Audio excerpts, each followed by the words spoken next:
Hello, and welcome back to History Sleepless. If this is your first time here, this channel exists for one simple reason: to help you fall asleep to the slow, quiet corners of history. No dramatic music. No jump cuts. No urgency. Just a calm voice, and a long, gentle story to carry your mind somewhere else, until sleep finds you on its own. Tonight, we travel to Alexandria, Egypt, in the late summer of the year 30 BC. Pause, we are going to spend a slow, unhurried night with Cleopatra VII, the last pharaoh of Egypt, in the final hours before her world changed forever. You don't need to remember any of the details. You don't need to follow along closely.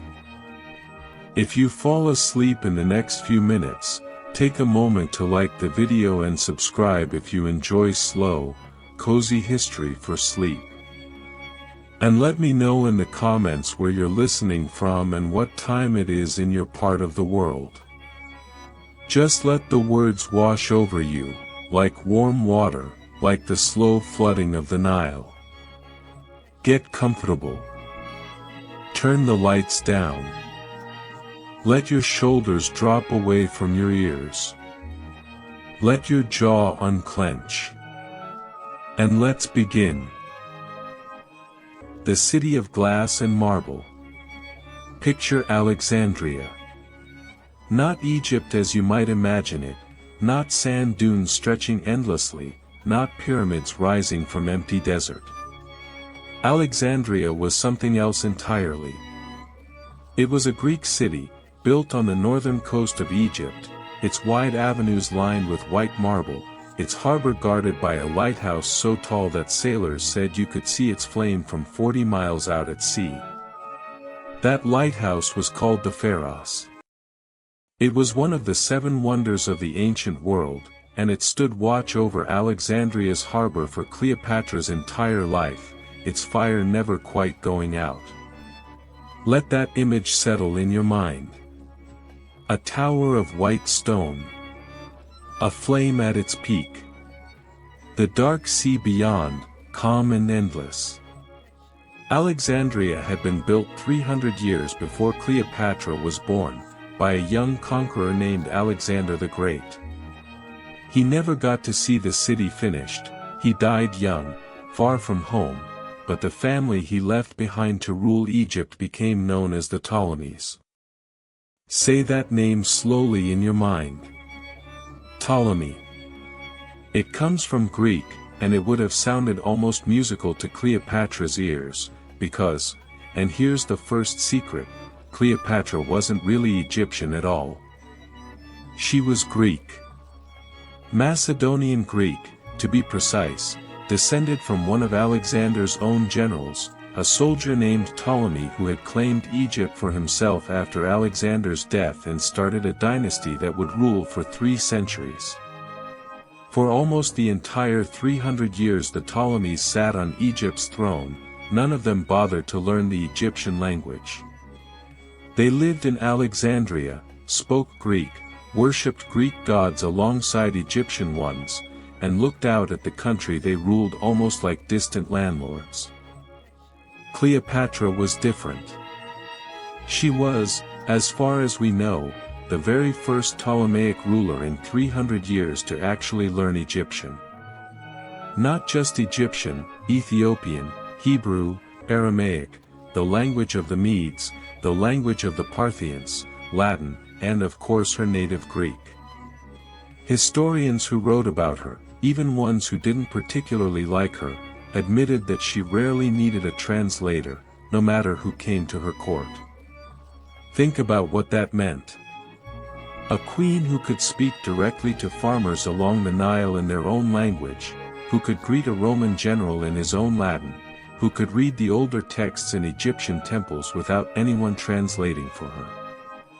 In a world built entirely on alliances, trade, and careful words, that gift alone made her formidable before she'd fought a single battle. Let your breathing slow down here. In and out. There's no rush in this story. We have hours ahead of us, and nowhere else to be. Cleopatra was born in the winter, most likely in the year 69 BC, in the royal palace complex of Alexandria, a sprawling collection of buildings right on the harbor, connected to temples, gardens, and the greatest library the ancient world had ever known. The Library of Alexandria. Picture it for a moment. Hundreds of thousands of scrolls, some say as many as 400,000, containing the accumulated knowledge of Greek philosophy, Egyptian medicine, Babylonian astronomy, all gathered under one roof, in one city, in the place Cleopatra called home. She grew up walking distance from the greatest concentration of human knowledge on the planet. Scholars, poets, mathematicians, and doctors filled the neighboring Mauseion, a kind of ancient research institute, where the brightest minds in the Mediterranean world came to study, argue, and write. This was the world Cleopatra was born into. Marble colonnades. Lighthouse flames. Scrolls stacked to the ceiling. The murmur of a dozen languages in every marketplace. A family like a knife drawer. Here's something worth knowing gently, without any judgment, the way you'd learn a strange old family story about distant relatives. The Ptolemies did not have a healthy family. Over the centuries, brothers had married sisters to keep the bloodline, and the throne, within the family. Sons had plotted against fathers. Mothers had been exiled, or worse, by their own children. It was a family where the throne was less like something inherited and more like something you had to survive long enough to sit on. Cleopatra's own father, a king remembered by history as Ptolemy the Piper, because of his fondness for playing the flute at parties, was not a particularly strong ruler. He spent much of his reign trying to stay in Rome's good graces, borrowing enormous sums of money from Roman bankers, and at one point was even driven out of Egypt entirely by his own subjects, only returning to power with Roman soldiers at his back. You don't need to memorize any of this. Just let the picture form softly, a father who wasn't quite strong enough. A crown that wasn't quite secure. A family used to turning on each other. When Cleopatra's father died, in the year 51 BC, the throne passed, as Egyptian and Ptolemaic tradition required, to Cleopatra and her younger brother together. She was about 18. He was about 10. They were married to each other, in the old Ptolemaic tradition, brother and sister sharing a throne and a title, though it was very much a political arrangement rather than anything resembling an actual marriage. It did not go well. Within a couple of years, the advisors surrounding her young brother, men who wanted power for themselves, using the boy king as their puppet, pushed Cleopatra out of the palace entirely. She fled Alexandria. Some accounts suggest she went east, toward Syria, gathering what support she could, preparing to fight her way back to the throne she believed was rightfully hers. Imagine that for a moment, the way you might imagine a dream slipping sideways. A young queen, barely into her 20s, exiled from her own home, her own capital, her own palace by the sea. Somewhere out there in the dark, plotting her return. She would get her throne back. But the way she did it is one of history's strangest, most cinematic true stories, and it happens to involve one of the most famous men who ever lived. The rug, the rope, and Julius Caesar. While Cleopatra was in exile, gathering her strength, a much larger storm was rolling across the Mediterranean. Rome, already the greatest power in the known world, was tearing itself apart in civil war. Two Roman generals, Julius Caesar and Pompey the Great, were fighting for control of the Republic, and that war eventually spilled across the sea into Egypt itself. Pompey, losing badly, fled to Egypt, hoping for shelter from the young king, Cleopatra's brother. Instead, the boy's advisors, perhaps hoping to win favor with Caesar, had Pompey murdered the moment he stepped off his ship, right there on the Egyptian shore. When Julius Caesar arrived in Alexandria shortly after, chasing his rival, he was presented with Pompey's severed head as a kind of gruesome welcome gift. By all accounts, Caesar was horrified rather than pleased. Pompey had once been his ally, his friend, even his son-in-law by marriage. This was not the graceful diplomatic move Cleopatra's brother's advisors had hoped for. And here is where Cleopatra saw her opening. She was still in exile, still shut out of her own palace, while Caesar, the most powerful man in the Roman world, was sitting inside it, deciding the fate of Egypt's throne. If she wanted to plead her case, she needed to get to him. But her brother's soldiers controlled the harbor, the gates, the streets. If she simply walked in the front door, she likely wouldn't survive the attempt. So, according to the ancient historian Plutarch, she came up with something else entirely. She had herself smuggled into the palace, hidden inside a bag of bedding. Some later tellings describe it as a rolled-up carpet, carried in on the shoulders of a single trusted servant, right past her brother's guards, and delivered directly into Caesar's private quarters. Picture it slowly.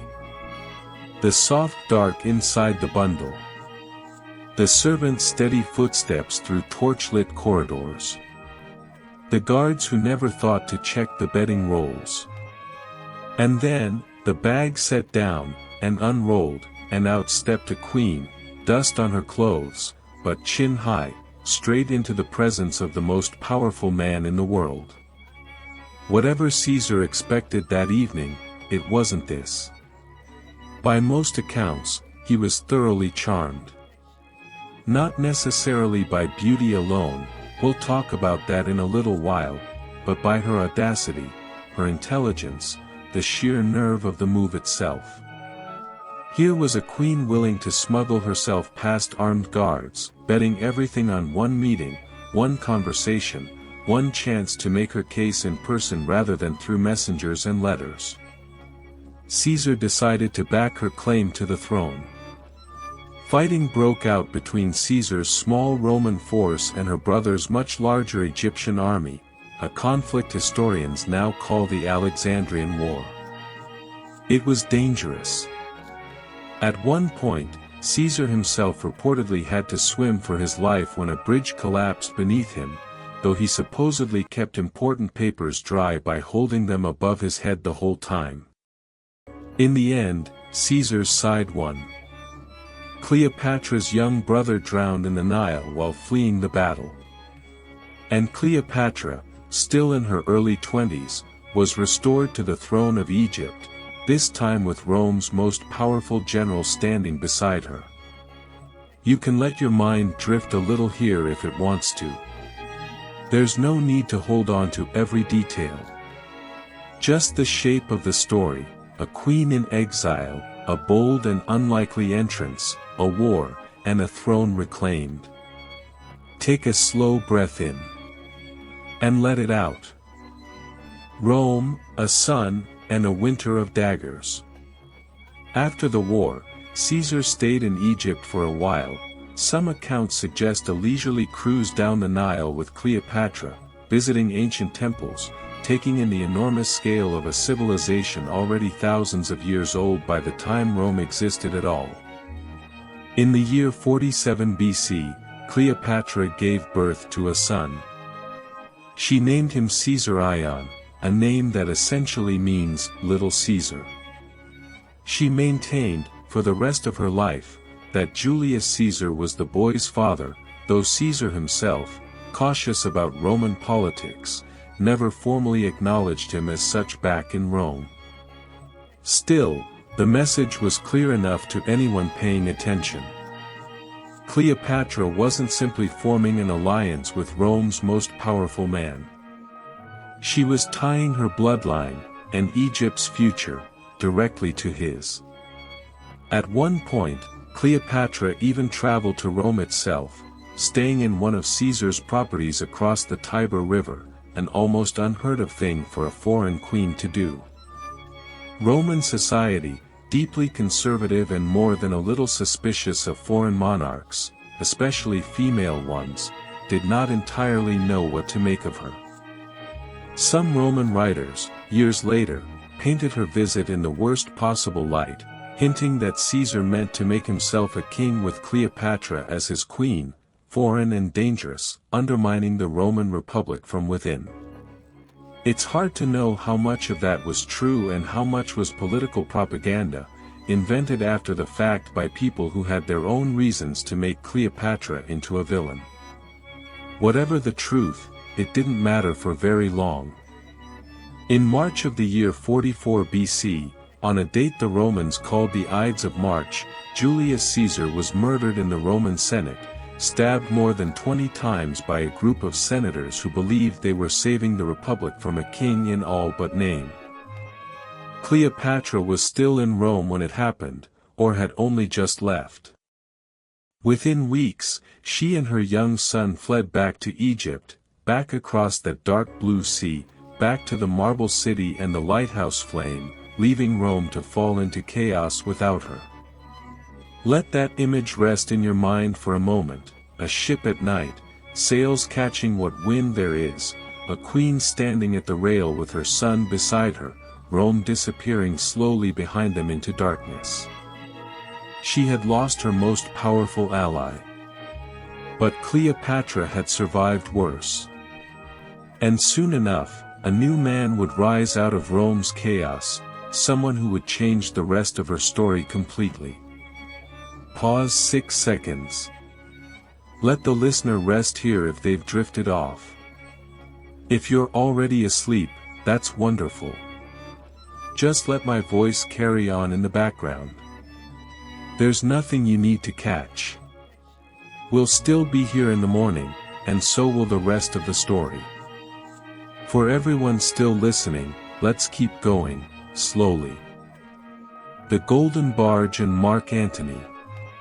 After Caesar's death, Rome split into factions once again, this time led by three men sharing power uneasily: Octavian, Caesar's young adopted heir, Lepidus, soon pushed to the margins, and Mark Antony, one of Caesar's most trusted generals, bold, charismatic, and fond of pleasure as much as power. In the year 41 BC, Antony summoned Cleopatra to meet him in the city of Tarsus, in what's now southern Turkey. He wanted to question her about her loyalties during the recent Roman civil wars, and perhaps, if we're honest, he simply wanted to see this famous queen for himself. Cleopatra could have arrived quietly, humbly, the way a ruler answering a summons from a more powerful man might be expected to. Instead, she made an entrance that people would still be talking about more than 2,000 years later. She sailed up the river toward Tarsus on a barge with a gilded stern, purple sails soaked in perfume drifting on the wind, oars tipped in silver moving in time to the music of flutes and lyres. She herself, according to later Roman writers, reclined beneath a canopy embroidered with gold, dressed as the goddess Venus, attended by servants dressed as cupids and nymphs. The whole city of Tarsus, it said, emptied out to watch her arrive, leaving Antony sitting almost alone in the marketplace, waiting for a queen who had turned her simple diplomatic visit into pure theater. He didn't summon her again after that. Instead, he went to her. Picture that golden barge drifting slowly on dark water, torches reflected in the ripples, perfume carried on a warm evening breeze. Let the image rock gently in your mind, the way the barge itself would have rocked on the current. Antony and Cleopatra began a relationship that would blend politics, ambition, and, by most accounts, real affection, over more than a decade. They were, by the writings of their contemporaries, remarkably well matched, both larger than life, both fond of extravagance, both far more clever than the people around them usually expected. There's a story, almost certainly exaggerated but wonderfully told, about a wager between the two of them. Antony boasted he could throw the most expensive dinner party in history. Cleopatra reportedly replied that she alone could spend more on a single meal than his entire feast, and to prove it, she supposedly dissolved an enormous, priceless pearl earring in a cup of vinegar and drank it, winning the bet in one theatrical swallow. Historians today are skeptical this actually happened exactly as described. Vinegar isn't strong enough to dissolve a pearl quickly, and the story reads much more like Roman satire mocking Eastern excess than sober history. But true or not, it tells you something about how Cleopatra was remembered, a woman who did not simply have wealth, but who understood wealth as performance, as message, as power made visible. Let your body settle a little heavier into the bed now. You don't have to keep track of names or dates. Just let the pictures drift by, golden barges, perfumed sails, torchlight on water. Life among the inimitable livers. For a while, Antony and Cleopatra lived a life of genuine, deliberate excess in Alexandria. They founded something called the Society of Inimitable Livers, a kind of exclusive club of friends devoted to extraordinary feasting, drinking, and entertainment. Ancient writers describe kitchens preparing 8 or 10 whole roasted boars at slightly staggered times throughout the evening, so that no matter when the meal was finally called for, a perfectly cooked boar would be ready to serve. It sounds almost absurd, and in some ways it was meant to. This was performance as much as indulgence, a display of wealth and confidence meant to awe visiting dignitaries, soldiers, and rivals alike. But underneath the golden barges and roasted boars, Cleopatra was still, first and always, a working monarch. She oversaw a kingdom that had weathered famine, currency crises, and the constant threat of Roman annexation. She managed Egypt's grain supplies, critically important not just to her own people but to the entire Mediterranean world, since Egypt's harvests fed much of Rome itself. She issued coinage, negotiated trade, and kept her country independent at a time when nearly every other kingdom around the Mediterranean had already been swallowed whole by Rome. She also had more children. Twins with Antony, a boy and a girl, named Alexander Helios and Cleopatra Selene, after the sun and the moon, and later, a third child, another son. In a grand public ceremony historians now call the Donations of Alexandria, Antony formally granted Cleopatra and her children rule over vast territories across the eastern Mediterranean, Egypt, Cyprus, parts of Syria, parts of what's now Turkey, with Caesar Ion, her son by Julius Caesar, named King of Kings alongside her. Back in Rome, this news landed like a slap. Octavian, Caesar's adopted heir, seized on the moment. He painted Antony as a Roman general who had gone native, abandoned his Roman wife, and fallen under the spell of a foreign queen plotting to move Rome's capital to Egypt and rule the world from Cleopatra's palace. Whether Octavian truly believed this or simply found it useful, we can't fully know. But it worked. Roman public opinion turned hard against Antony, and against Cleopatra most of all. Let your thoughts loosen here, the way steam rises and drifts from a cup of tea. Politics, war, propaganda, none of it needs to stay sharp in your mind tonight. Just let it soften, the way old paper softens with age. The Battle of Actium. By the year 32 BC, Rome was sliding into another civil war, this time, Octavian against Antony, with Cleopatra standing firmly at Antony's side, her fleet and her treasury backing his cause. The two sides finally met near the western coast of Greece, at a place called Actium, in the year 31 BC. It was primarily a naval battle, hundreds of ships maneuvering across open water. And partway through the fighting, Cleopatra's fleet withdrew from the battle, sailing away toward Egypt. Antony, seeing her ships leaving, abandoned his own fleet and followed her, leaving much of his navy and army behind. Ancient historians, many writing decades later under Octavian's rule, and therefore not exactly unbiased, framed this as a moment of pure romantic weakness, Antony so besotted with Cleopatra that he threw away an empire just to chase after her ship. Modern historians read it rather differently. It's entirely possible the retreat was a planned maneuver, an attempt to save the core of their fleet and treasury for a longer war rather than risking everything in one battle. Cleopatra, after all, had spent her entire life thinking several steps ahead. A queen who once smuggled herself into a palace in a bedroll doesn't seem like someone prone to simple panic in the middle of a naval battle. Either way, planned retreat or desperate flight, the Battle of Actium was a disaster for Antony and Cleopatra's cause. Much of their remaining support in the Roman world crumbled in the aftermath. Octavian pursued them back toward Egypt, and by the following year, his forces had reached Alexandria itself. Let your breathing slow again here. In for 4 counts. Hold gently. And out, slow and long. We're nearing the end of the story now, and it isn't a happy ending, exactly, but it isn't a small one either. Let it come the way the tide comes, slow and unstoppable and, in its own way, peaceful. The death that may not have happened the way you think.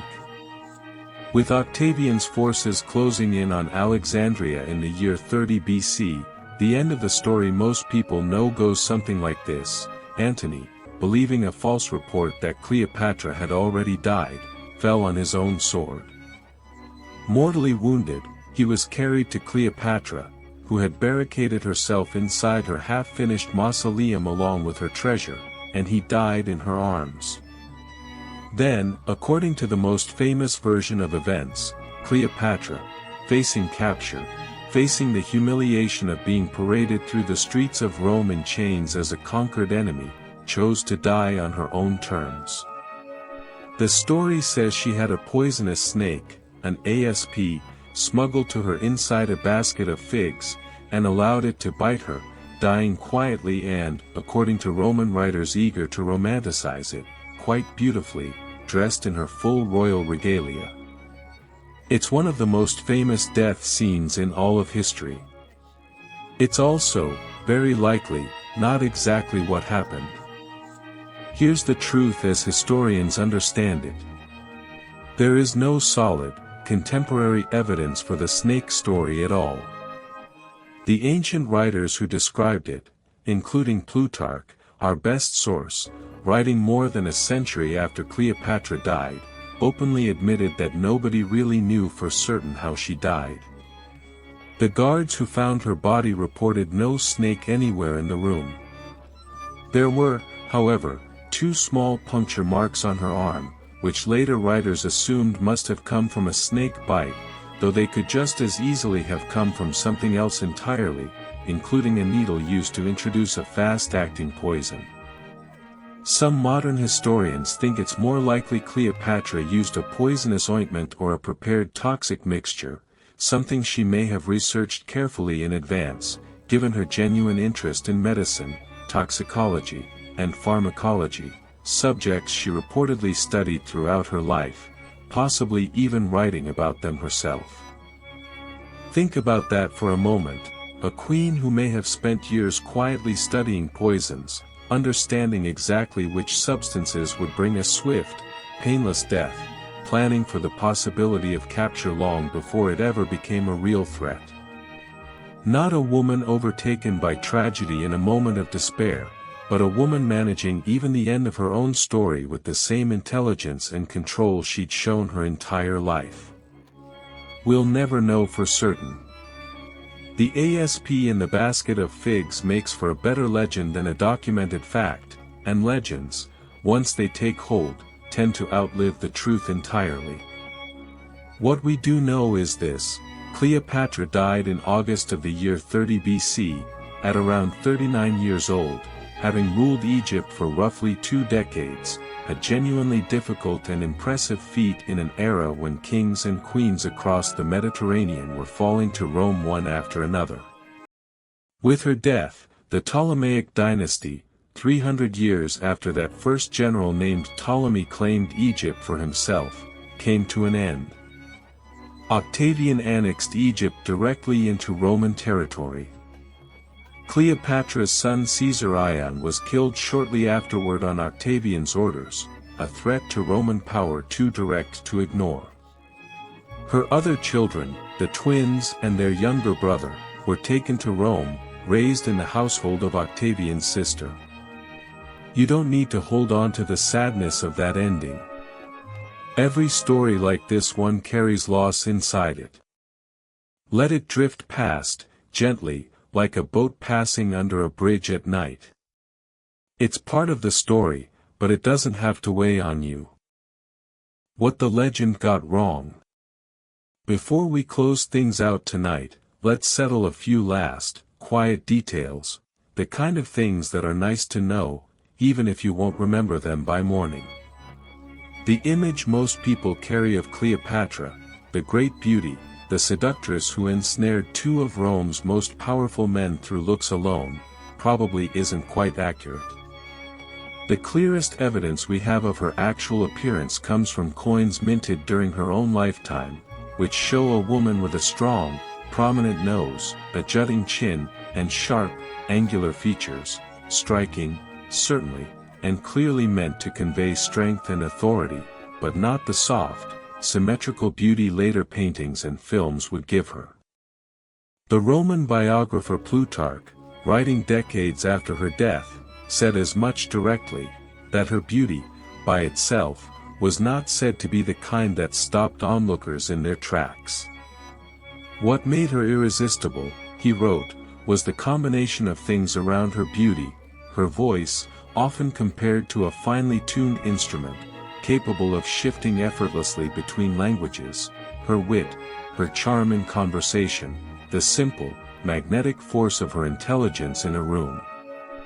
In other words, the secret to Cleopatra's famous charisma probably wasn't her face at all.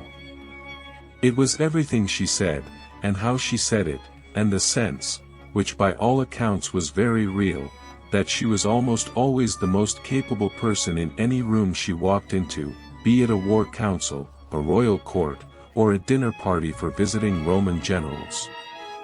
That's a nicer story to fall asleep to anyway, isn't it?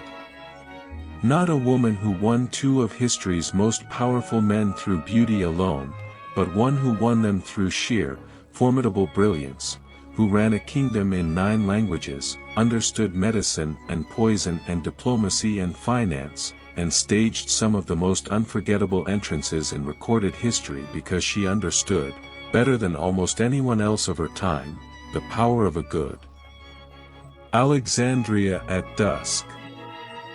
The city of Alexandria sits on the northern edge of Egypt, where the Nile Delta meets the wide, dark blue of the Mediterranean Sea.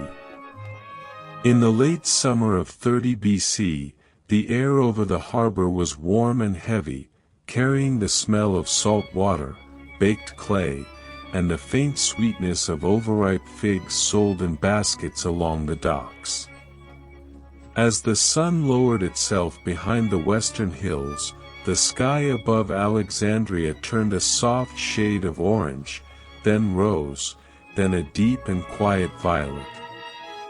Along the harbor's edge stood the great lighthouse of Alexandria, the Pharos, one of the tallest structures in the entire ancient world. Its fire, lit fresh each evening by a small team of keepers who lived almost entirely within its stone walls, began to glow steadily against the darkening sky, throwing a long, wavering line of light out across the water. Boats slowed their pace as evening came. Fishermen pulled their nets in for the night, moving unhurried, calling softly to one another in Greek and in the older Egyptian tongue, the two languages that had lived side by side in this city for nearly 300 years. Alexandria was, at that time, one of the largest and most learned cities on earth. It held within it the great library, a building so full of scrolls and books that scholars traveled from Rome, from Athens, from as far away as India, simply to read what was kept inside its walls. But on this particular evening, the scholars were not thinking of scrolls. The merchants were not thinking of trade. Because word had begun to move through the city, slow at first, then faster, past in doorways and market stalls and quiet corners of temples, that something had shifted, high up in the royal palace that overlooked the harbor. The palace itself sat on a raised section of land near the eastern edge of the city, close to the small island of Antorodos, connected to the mainland by a narrow causeway. It was built from pale limestone and granite, its outer walls carved with lotus flowers, falcons, and the long, elegant hieroglyphs of a civilization already 3,000 years old by the time Cleopatra sat upon its throne. Inside those walls, in a private chamber high above the water, the Queen of Egypt sat very still, watching the light fade from the sky. Pause. She was not alone. Two of her closest attendants, women who had served her since she was a young woman, named Iras and Charmian, moved quietly around the room, lighting small oil lamps one at a time, filling the space with a warm, low, flickering glow that pushed back gently against the coming dark. Cleopatra herself sat near an open window, her hands resting in her lap, her eyes on the harbor below. The breeze coming in from the sea was warm and smelled faintly of salt, and somewhere far below, the sound of the evening market slowly quieting could just barely be heard, the last calls of vendors, the soft clatter of carts being packed away, a distant, tired laugh. For a long moment, nobody in the room spoke at all. Pause. And in that stillness, it's worth slowing down ourselves, worth taking a slow breath in, and an even slower breath out, because the story we're about to tell moves gently backward before it moves forward again. Before we reach this final night, we should understand how a young girl from a complicated, glittering, difficult family came to sit on the throne of Egypt at all. A child of the Ptolemies. Cleopatra was born in the winter of 69 BC, in the city of Alexandria, into a family that had ruled Egypt for nearly 300 years, the Ptolemies, descendants of one of Alexander the Great's own generals, a man named Ptolemy, who had claimed Egypt for himself after Alexander's death and started a new royal line entirely. The Ptolemies were, by the time of Cleopatra's birth, a family both extraordinarily wealthy and extraordinarily strange. They were Greek by blood, not Egyptian, though they had ruled the Nile for generations. Egypt's wealth, its grain, above all, made them some of the richest rulers in the known world.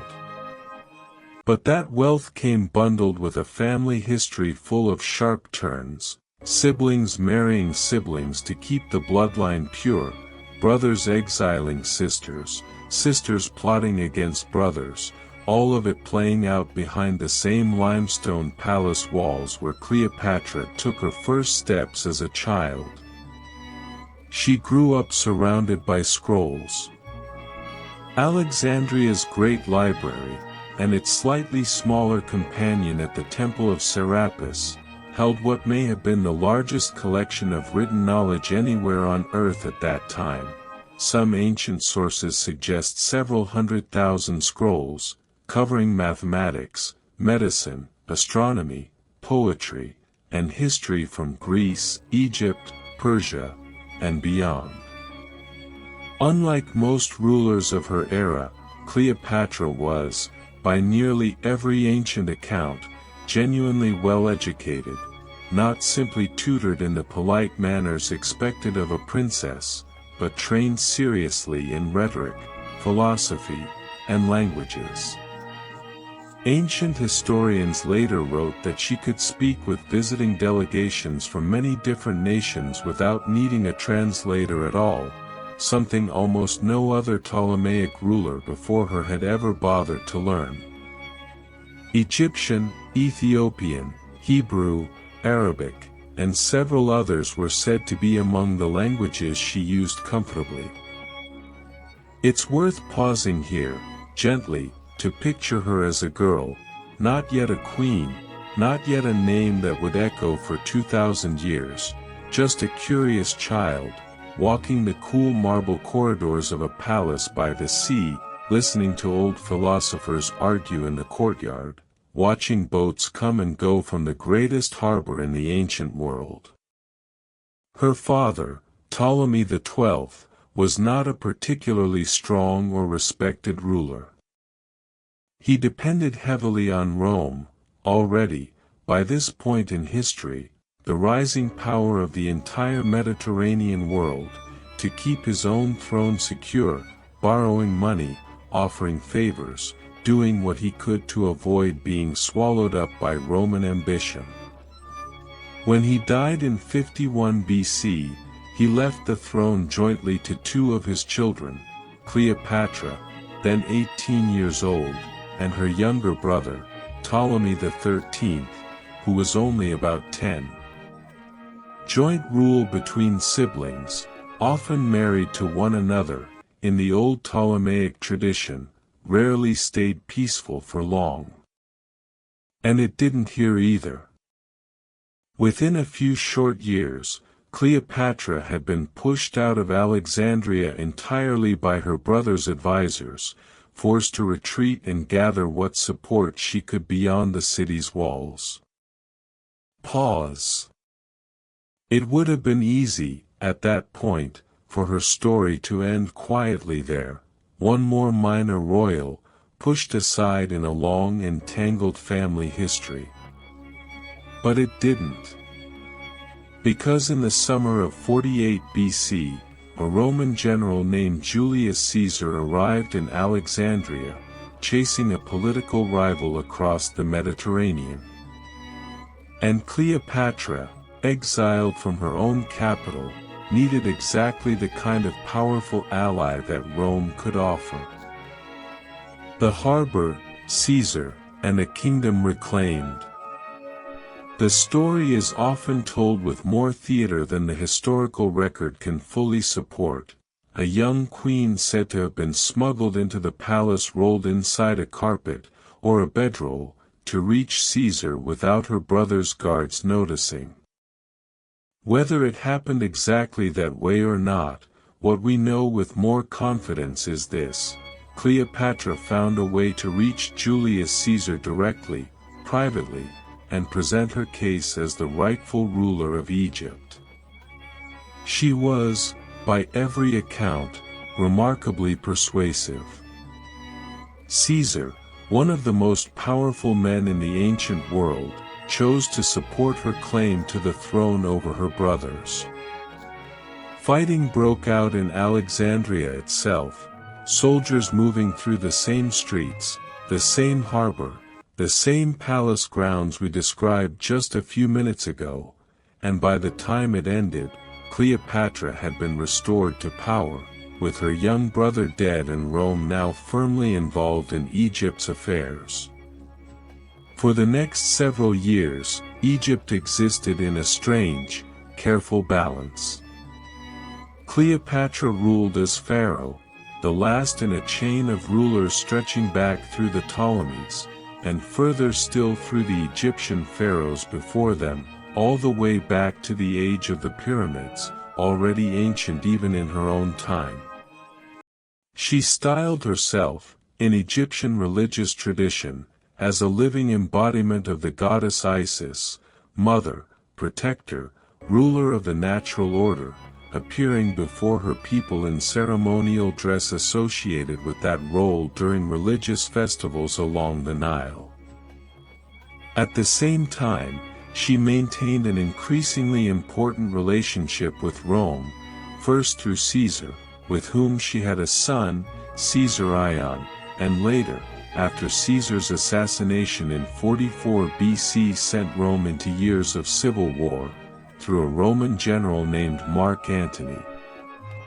It's easy to let time blur together in a story like this, so let's slow down again for a moment.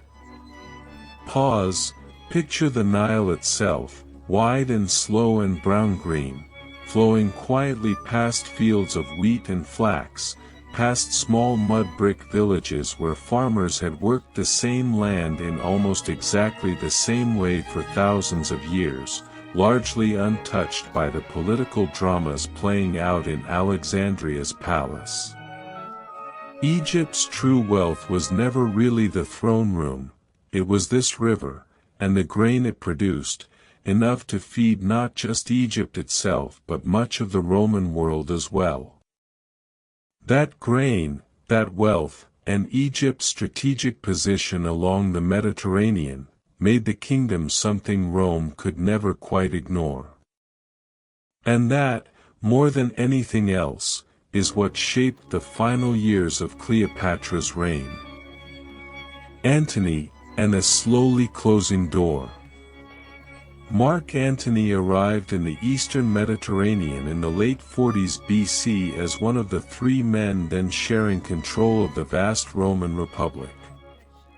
He summoned Cleopatra to meet him in the city of Tarsus, in what is now southern Turkey, to answer questions about Egypt's loyalty during Rome's recent civil wars. The ancient historian Plutarch, writing more than a century later, described her arrival by river barge in vivid, almost theatrical terms, sails colored deep purple, rowers moving in time to music, the queen presenting herself with careful, deliberate splendor. Whatever the precise truth behind that account, what followed was a long political and personal partnership between Cleopatra and Antony that would shape the next decade of Mediterranean history. Together, they had children. Together, they positioned Egypt as something more than a Roman client state, a genuine partner, wealthy and ancient, at Antony's side. And together, they became the central figures in a growing rivalry back in Rome itself, where Antony's fellow triumvir, a young man named Octavian, Julius Caesar's adopted heir, grew increasingly determined to eliminate Antony as a political threat. Rome, at that time, was deeply uneasy about the idea of a Roman general aligning himself so closely with a foreign queen. Octavian used that unease carefully, painting Antony not as a rival Roman statesman, but as a man who had gone native, who had fallen under Egypt's spell, who threatened to hand Roman power over to a foreign throne entirely. By 32 BC, Rome had formally declared war, not on Antony directly, but on Cleopatra, framing the entire conflict as Rome defending itself against Egypt. The following year, in 31 BC, the combined forces of Antony and Cleopatra met Octavian's fleet at Actium, off the western coast of Greece. It did not go well for them. Ancient accounts differ on the precise details. Some suggest Cleopatra's ships withdrew from the fighting for strategic reasons, others suggest simple panic and confusion during the naval battle. Whatever the cause, Antony's forces were decisively defeated, and both he and Cleopatra retreated back to Egypt, back to Alexandria, back to the same palace by the same warm harbor where our story tonight is taking place. For nearly a year after Actium, Octavian's forces slowly, steadily closed in. And by the summer of 30 BC, Roman soldiers had reached the edges of Alexandria itself. The city holds its breath. Let's return now to that evening we began with, the warm harbor air, the lighthouse fire glowing steady against the darkening sky, the Queen of Egypt seated by her open window. By this point in the summer, Alexandria had the strange, suspended quality of a city that knew, somewhere underneath its daily routines, that a chapter was closing. Markets still opened each morning. Fishermen still brought in their catch. Priests still performed the daily rituals at the temples scattered throughout the city, tending the sacred flames, chanting hymns that had barely changed in centuries. Life, in its smaller, quieter forms, continued exactly as it always had. Pause. But everyone in Alexandria understood, in the way cities somehow always do, that Roman forces were now very close, camped just beyond the city's eastern approaches, waiting. Earlier that year, in a final effort to hold off the inevitable, Antony had gathered what remained of his forces for one last stand outside the city walls. Cleopatra, for her safety, had withdrawn to a large stone structure near the palace grounds, a mausoleum she had ordered built some time earlier, intended originally as her own eventual tomb, filled with treasure, valuables, and stores of supplies, its heavy doors capable of being sealed and barricaded from within. It was here, in this quiet, fortified stone building, that she now waited with Iras and Charmian, listening to the muffled sounds of the city beyond its walls. News reached her, though accounts from ancient historians vary in their exact details, that Antony's final battle had gone badly, his remaining soldiers surrendering or deserting rather than continuing to fight a war they now understood to be lost. And soon after, in a moment ancient writers describe with real sorrow, Antony himself, believing incorrectly that Cleopatra had already died, took his own life rather than face capture by Octavian's forces. He was, according to Plutarch's account, still alive when he was brought to Cleopatra's sealed mausoleum, and died shortly after in her presence, among the treasures and supplies she had gathered there. We'll let that moment settle for now, slowly, quietly, the way grief in ancient histories often settles, not with dramatic collapse, but with a long, heavy stillness. Pause. This is, after all, a story meant to calm you, not startle you. So let's step back once more, away from the sharpest edges of the history, and return instead to the wider, gentler details of the world Cleopatra had spent her whole life inside. A walk through Alexandria. Imagine, for a moment, an ordinary morning in Alexandria during the height of Cleopatra's reign, not this final, heavy summer, but an easier year, years earlier, when the city moved with its usual unhurried confidence. The Canopic Way, Alexandria's grand central avenue, stretched nearly the full width of the city, wide enough for several carts to pass one another comfortably, lined on both sides with columns and covered walkways that offered shade from the strong midday sun. Merchants set up early, laying out woven baskets of dates, pomegranates, and dried fish brought in from the harbor at dawn. The smell of fresh bread drifted from small bakeries tucked into side streets, mixing with the sharper scent of leather workshops and the sweet, resinous smell of incense burning outside temple entrances. Alexandria was, by the standards of its time, remarkably cosmopolitan. Greek settlers, native Egyptians, Jewish communities with their own quarter and their own synagogues, traders from Nubia to the south, from Syria and Judea to the east, from Rome and Greece across the sea, all of them moved through these same streets, spoke a rough blend of languages at the market stalls, prayed in different temples scattered throughout the city, and somehow, mostly, managed to live alongside one another. At the heart of it all stood the Museion, not a museum in our modern sense, but something closer to a research institute, attached directly to the Great Library.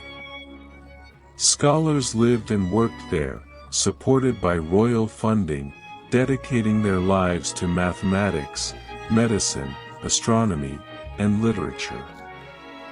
It was here, in earlier centuries, that a scholar named Eratosthenes had calculated the circumference of the earth with startling accuracy, using nothing more than shadows, geometry, and careful observation. It was here that Euclid had organized the foundations of geometry into the textbook that would shape mathematics for the next 2,000 years. Cleopatra, educated within this same intellectual tradition, took a genuine interest in these fields herself. Ancient sources credit her with an interest in medicine and pharmacology, the study of how different plants, minerals, and substances affected the human body, a subject taken seriously in Alexandria's scholarly circles, and one that would, by grim coincidence, become relevant again in the final days of her life. Beyond the Museion and the library, the city's temples added their own steady rhythm to daily life. The Temple of Serapis, god of the underworld, healing, and fertility, sat on raised ground overlooking much of the city, its priests conducting daily rites meant to keep balance between the human and divine worlds. Along the harbor stood smaller shrines to Isis, to Poseidon, protector of sailors, and to a wide range of household gods carried into the city by its many different communities. And always, in the background, was the sea, vast, blue-green, endlessly moving, carrying grain ships south toward Rome and bringing news, goods, and travelers back north into Egypt in an endless, unhurried exchange that had sustained Alexandria for nearly 3 centuries. Pause. It's a good place to slow your breathing again. In through the nose, slowly. Pause, and out, even slower, like the tide easing back from the shore. The Nile, and the land beyond the city. Beyond Alexandria's busy streets, Egypt itself stretched south along the Nile for hundreds of miles, a narrow green ribbon of farmland cutting through vast stretches of desert on either side. For the ordinary people who lived along its banks, farmers, fishermen, boatmen, brickmakers, politics in the distant palace mattered far less than the river's yearly flood, the single event that shaped nearly everything about life in ancient Egypt. Each summer, as waters rising far to the south in the Ethiopian highlands made their way downstream, the Nile would swell and spread across its banks, depositing a thin layer of dark, rich silt across the fields. This flood, called the inundation, was so central to Egyptian life that it shaped the entire calendar, the year divided not into our familiar 4 seasons, but into 3, Ake, the season of flooding, Parat, the season of growth, and Shimu, the season of harvest. Farmers watched the rivers rise each year with a mixture of hope and careful calculation, because the height of the flood determined almost everything that followed. Too little water, and crops would fail, prices would rise, and hardship would spread. Too much, and homes and granaries near the riverbanks could be damaged or destroyed. A good, steady flood, rising to just the right level, meant a full harvest of wheat, barley, and flax in the months that followed, feeding not only Egypt's own population, but, by Cleopatra's time, much of the wider Roman world as well. Villages along the Nile followed rhythms that had barely changed across thousands of years. Mud brick homes, cool inside despite the fierce heat outside, clustered along raised ground safely above the flood line. Small boats made from bundled papyrus reeds, and later from wood, carried farmers, traders, and fishermen up and down the river's slow, steady current.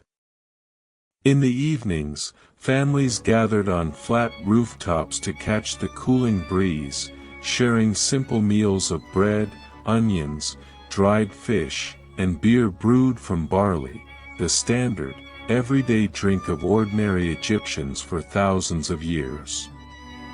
Temples large and small dotted the riverbanks, from grand structures like those at Thebes, far to the south, to small local shrines tended by a single priest in even the humblest villages. Religious festivals followed the river's rhythms too, celebrations tied to planting, to harvest, to the yearly flood itself, each one an occasion for music, food, and rest from the ordinary demands of farming life.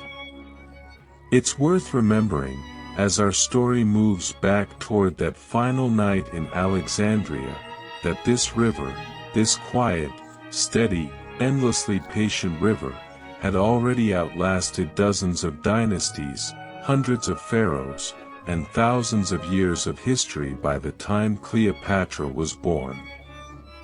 Her reign, however dramatic, however consequential, was itself only a single, brief chapter in a much longer, much slower story, the story of the Nile itself, flooding and receding, one long, unhurried breath after another. The goddess on the throne.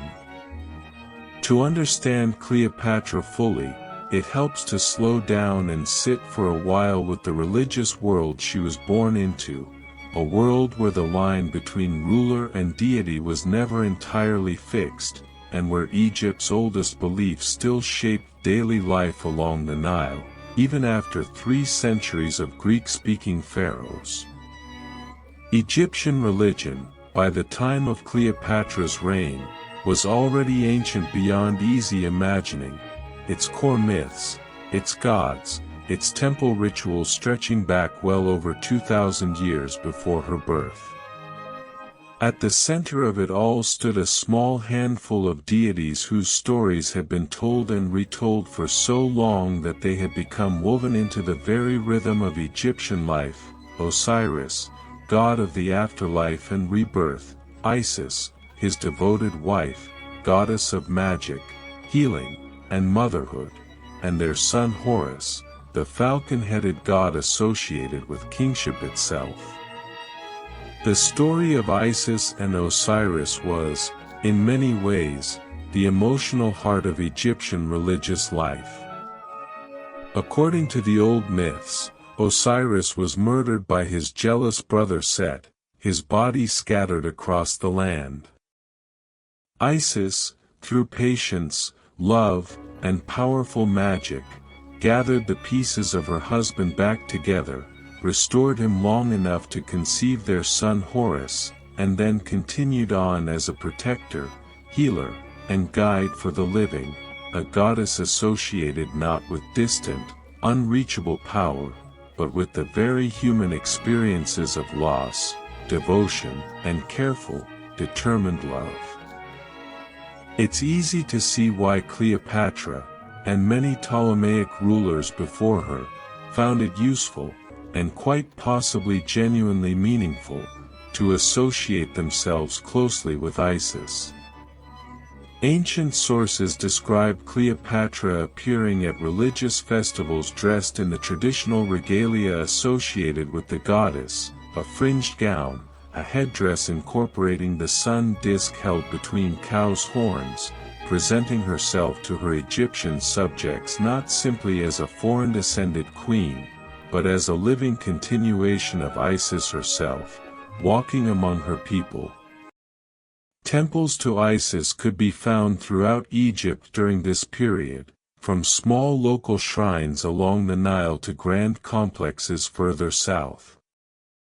Worship of Isis had, by Cleopatra's time, also begun spreading well beyond Egypt's borders entirely, carried by traders, sailors, and travelers into Greece, and eventually into Rome itself, where her cult would continue growing in popularity for centuries after Cleopatra's own reign had ended. Egyptian temples themselves operated on a rhythm quite different from a modern place of worship. They were not, generally, spaces where ordinary people gathered for weekly public services. Instead, temples functioned as the god's actual household, a residence where a carved or painted image of the deity was cared for daily by trained priests, washed, dressed in fresh linen, and presented with offerings of food and incense each morning, following rituals recorded carefully in sacred texts passed down for generations. Ordinary Egyptians experienced their gods more often at the threshold of these temples, or during the great festival processions that periodically carried a temple's sacred image out through the streets, allowing crowds to gather, pray, and celebrate as the god passed among them.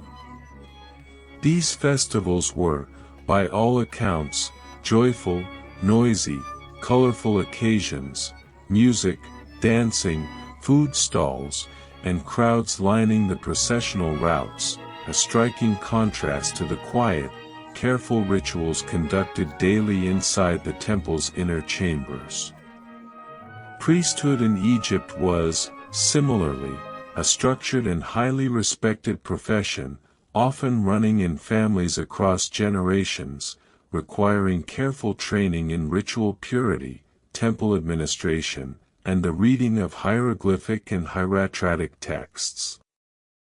The high priest of Ptah, based in the ancient city of Memphis, held particular importance during Cleopatra's reign, and historical records suggest a close, cooperative relationship between the queen and Memphis's priesthood throughout much of her rule, a relationship that helped reinforce her legitimacy in the eyes of native Egyptian subjects, well beyond the more Greek-influenced court circles of Alexandria itself. It's worth resting here a moment, letting these old images settle quietly in your mind, a temple courtyard at dawn, incense curling slowly upward, a priest in white linen moving with practiced, unhurried care through rituals older than memory itself. There is something deeply calming, even now, thousands of years later, in the idea of a ritual performed exactly the same way, every single morning, without fail, for centuries on end. The Great Library. Let's walk, slowly, back toward the heart of Alexandria once more, toward the Great Library, perhaps the single institution most closely associated with the city's reputation across the ancient world. The library was founded generations before Cleopatra's birth, under the early Ptolemaic rulers, as part of a broader vision to make Alexandria not just a wealthy trading city, but the intellectual capital of the entire known world. Its founders pursued that goal with a level of ambition that still seems remarkable today, reportedly instructing officials at Alexandria's busy harbor to search every incoming ship for scrolls and books, copy anything of value, and add the copies to the library's growing collection, sometimes even keeping the superior original and returning only the copy to its original owner. Estimates from ancient sources vary widely, and modern historians treat the largest figures with appropriate caution, but the library is generally believed to have held anywhere from several tens of thousands to several 100,000 papyrus scrolls at its height, an almost unimaginable concentration of the ancient world's accumulated knowledge, gathered into a single set of buildings near Alexandria's royal quarter. Scholars who worked and studied at the library, supported by royal funding through the attached Museum, made genuine, lasting contributions across nearly every field of ancient learning. We touched briefly, earlier in tonight's story, on Eratosthenes, who used careful observation of shadows cast at different locations along the Nile to calculate the Earth's circumference with startling accuracy for his era. Alongside him stood figures like Euclid, whose organized treatment of geometry would go on to shape mathematics education for the next 2,000 years, and later scholars like Hipparchus, who made detailed, careful observations of the night sky, cataloging the positions of stars with a precision that wouldn't be meaningfully improved upon for well over 1,000 years. Medicine, too, developed seriously within Alexandria's scholarly community. Physicians associated with the library and Museum conducted some of the earliest documented anatomical studies in the ancient Mediterranean world, building a body of medical knowledge that would later influence Roman, and eventually medieval, medical traditions across Europe and the Middle East. By Cleopatra's own lifetime, the library's collection had already suffered some damage. A fire during Julius Caesar's brief conflict in Alexandria in 48 BC is recorded by several ancient sources as having destroyed some portion of its holdings, though historians still debate exactly how extensive that damage truly was. Whatever the precise scale of the loss, the library, and its associated scholarly community continued functioning for generations afterward, remaining an important center of learning well into the centuries of Roman rule that followed Cleopatra's reign. Cleopatra herself, raised within this same intellectual tradition, took what ancient sources describe as a genuine, active interest in scholarship, not simply as royal patronage, but as personal engagement.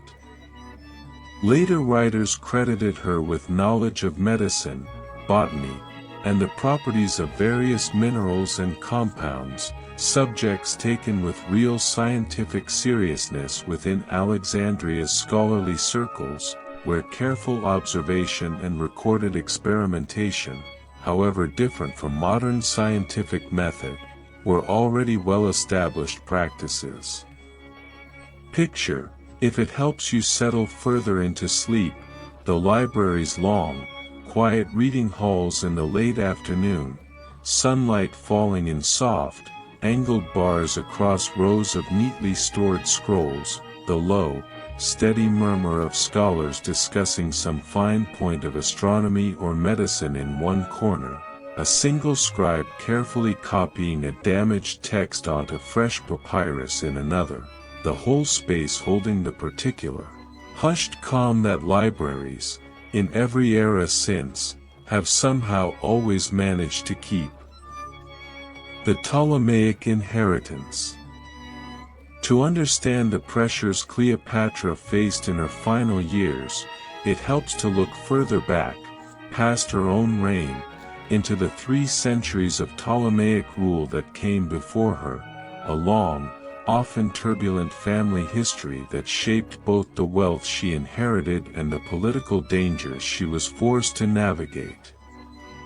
The dynasty began with Ptolemy I, one of several trusted generals who had served under Alexander the Great during his sweeping conquests across the eastern Mediterranean and into Persia and beyond. When Alexander died unexpectedly in Babylon in 323 BC, still a young man, his vast empire fractured almost immediately among his surviving generals, each claiming a portion for himself. Ptolemy's portion was Egypt, wealthy, defensible, and agriculturally rich beyond almost anywhere else in the ancient Mediterranean world. Ptolemy I ruled with notable skill, founding the library and museum, establishing Alexandria as a genuine cultural capital, and setting the pattern that many of his descendants would attempt, with varying success, to follow.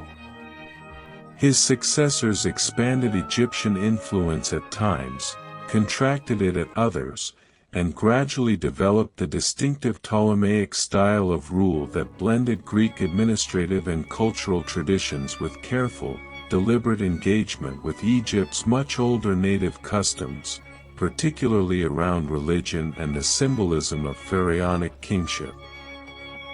Family relationships within the Ptolemaic line grew increasingly complicated as the centuries passed.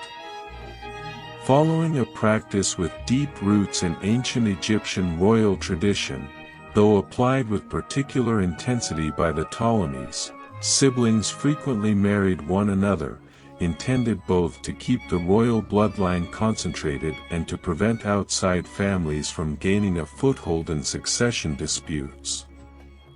This practice, however politically useful it may have seemed, also produced generations of bitter, sometimes violent family rivalries, as brothers and sisters, aunts and nephews, competed openly for the throne.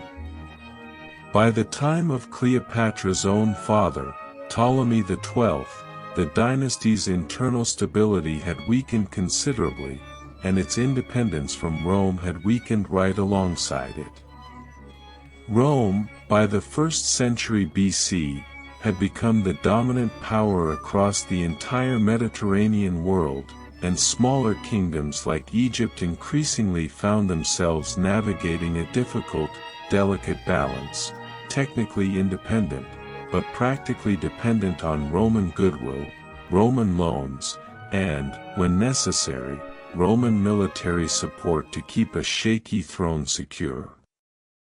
Ptolemy XII spent much of his reign managing exactly this delicate balance, at one point traveling to Rome personally and spending enormous sums of borrowed money securing official Roman recognition of his rule, a debt that would continue weighing on Egypt's finances for years afterward.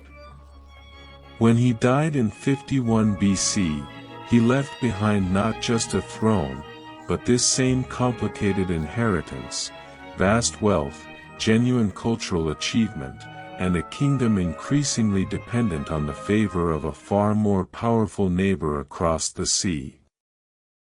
Cleopatra, stepping into this inheritance at 18 years old, understood these pressures clearly from the very beginning of her reign. Her education, her careful cultivation of relationships with powerful Roman figures, her deliberate presentation of herself within Egyptian religious tradition as a living link to the pharaohs of old, all of it reflects a ruler working within a genuinely difficult set of circumstances, doing what she could, with real skill, to preserve Egyptian independence for as long as it could reasonably be preserved. It's worth noticing, if your mind is still following along at this point, how much of history simply comes down to people working carefully within circumstances they did not choose and could not fully control. There's something quietly comforting in that thought, even now. Rome across the sea. While Egypt's story unfolded gently along the Nile, the wider Mediterranean world was undergoing enormous, often violent changes of its own, changes that would eventually reach Alexandria's shores and shape the final years of Cleopatra's reign more than any decision made within Egypt itself. Rome, by the middle of the 1st century BC, had grown from a modest city-state into the dominant power across the entire Mediterranean basin, controlling territory stretching from Spain in the west to Syria in the east. Yet this same period of expansion had also placed enormous strain on Rome's traditional republican system of government, a system built centuries earlier around elected officials, a powerful senate, and a deep cultural suspicion of any single individual gaining too much personal power. That system had, by Cleopatra's lifetime, begun breaking down under its own success. Roman generals, commanding increasingly large and loyal armies during decades of foreign conquest, found themselves wielding personal power that rivaled, and sometimes exceeded, that of the Senate itself. Civil wars between rival Roman factions had already erupted more than once in the decades before Cleopatra's birth, and would continue erupting throughout much of her own reign as well. Julius Caesar, whom we met earlier in tonight's story pursuing a political rival into Alexandria's harbor, was himself one of the central figures in this long unraveling of the old Roman system, an enormously capable general and politician whose growing personal power alarmed many of his fellow senators deeply enough that a group of them assassinated him in Rome in 44 BC, hoping, mistakenly as it turned out, that his death might restore the old republican balance.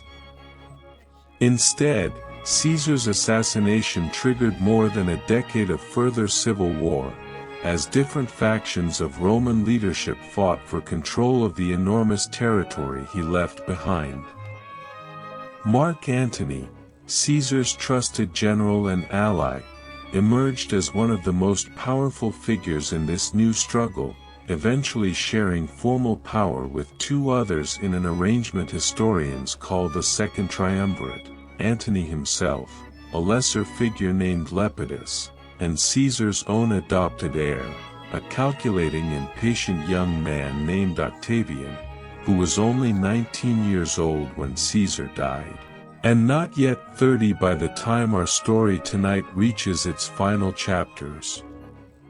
Octavian's rise deserves a slow, careful look of its own, because it was ultimately his patience, his political skill, and his determination that would decide the final outcome of Cleopatra's story.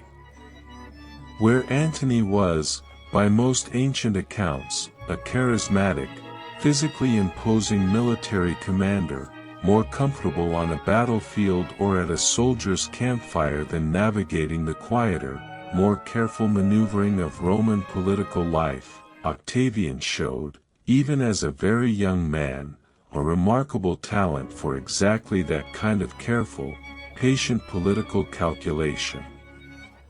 Rather than confronting Antony directly through military force in the early years of their shared power, Octavian worked steadily to control the narrative back in Rome itself, presenting himself as the true, dutiful heir to Caesar's legacy, defender of traditional Roman values, while gradually painting Antony's increasingly close partnership with Cleopatra as something dangerously foreign, a betrayal of Roman interests in favor of Egyptian wealth and influence. This propaganda campaign, however unfair or exaggerated some of its specific claims may have been, proved remarkably effective. By the early 30s BC, public opinion in Rome had shifted decisively against Antony, and when war finally came in 32 BC, Octavian ensured it was framed carefully, publicly, as a defensive Roman war against Cleopatra and Egypt specifically, rather than what it more accurately was, the final chapter of a long, grinding Roman civil war between two former allies. By the time Roman forces reached Alexandria's outskirts in the summer of 30 BC, this careful political groundwork, laid years earlier and an ocean away, had already determined much of what would follow. A Queen's Children. Before we return, finally, to that quiet mausoleum by the harbor, it's worth pausing on a gentler, more personal thread of Cleopatra's story, her children, and the careful, deliberate ways she worked to secure their futures throughout her reign. Her eldest son, Caesar Ion, born in 47 BC, was, according to Cleopatra's own public presentation and the accounts of several ancient historians, the son of Julius Caesar himself, conceived during Caesar's extended stay in Alexandria following the conflict that restored Cleopatra to her throne.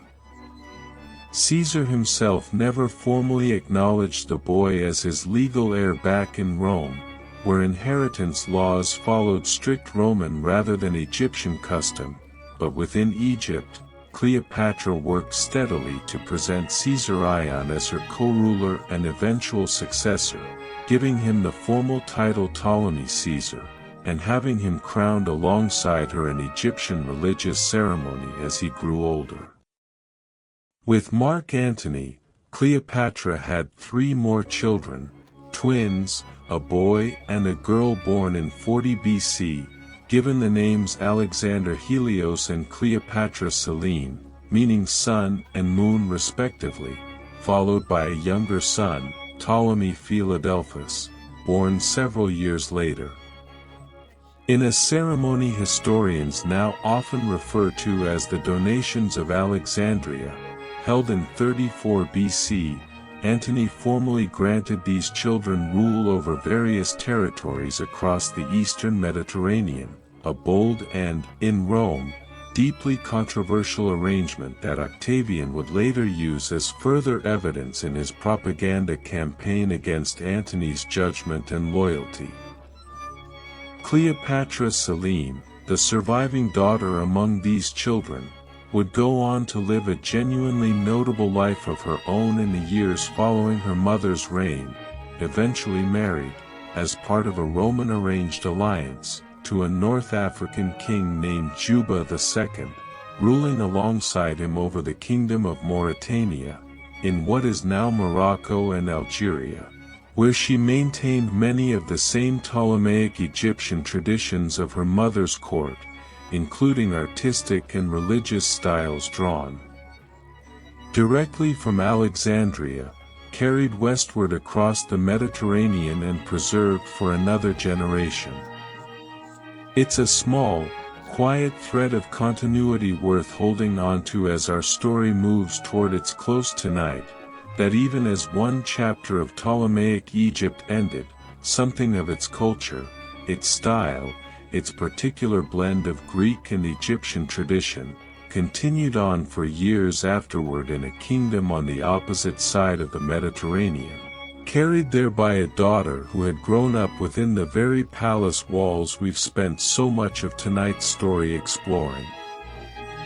The last year.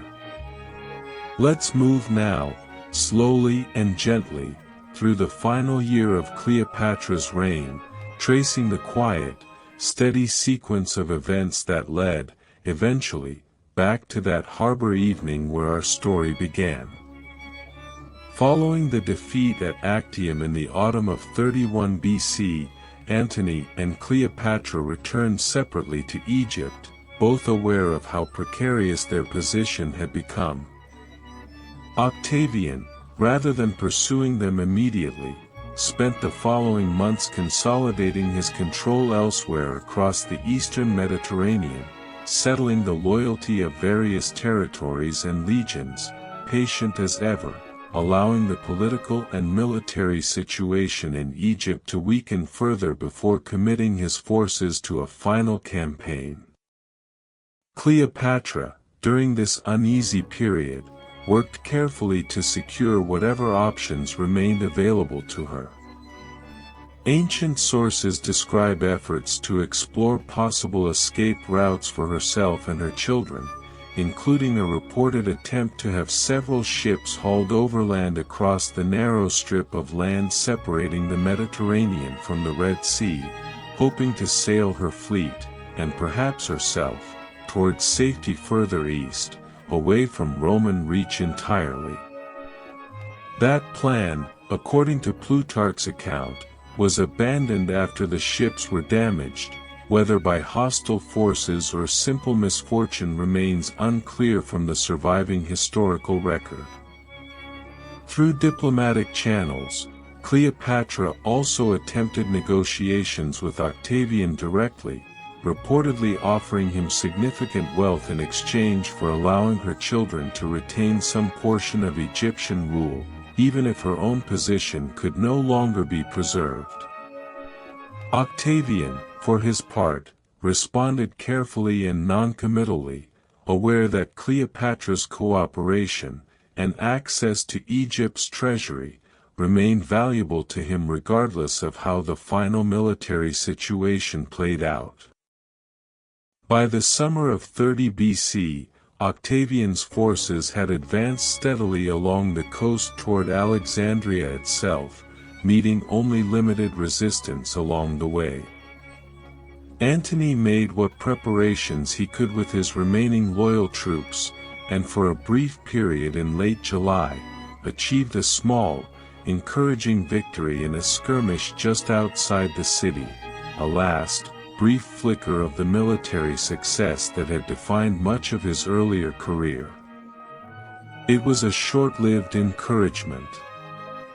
In the days that followed, as Octavian's larger, better supplied forces closed in further, Antony's remaining soldiers, sailors, and cavalry began surrendering or defecting rather than continuing a fight increasingly understood to be unwinnable.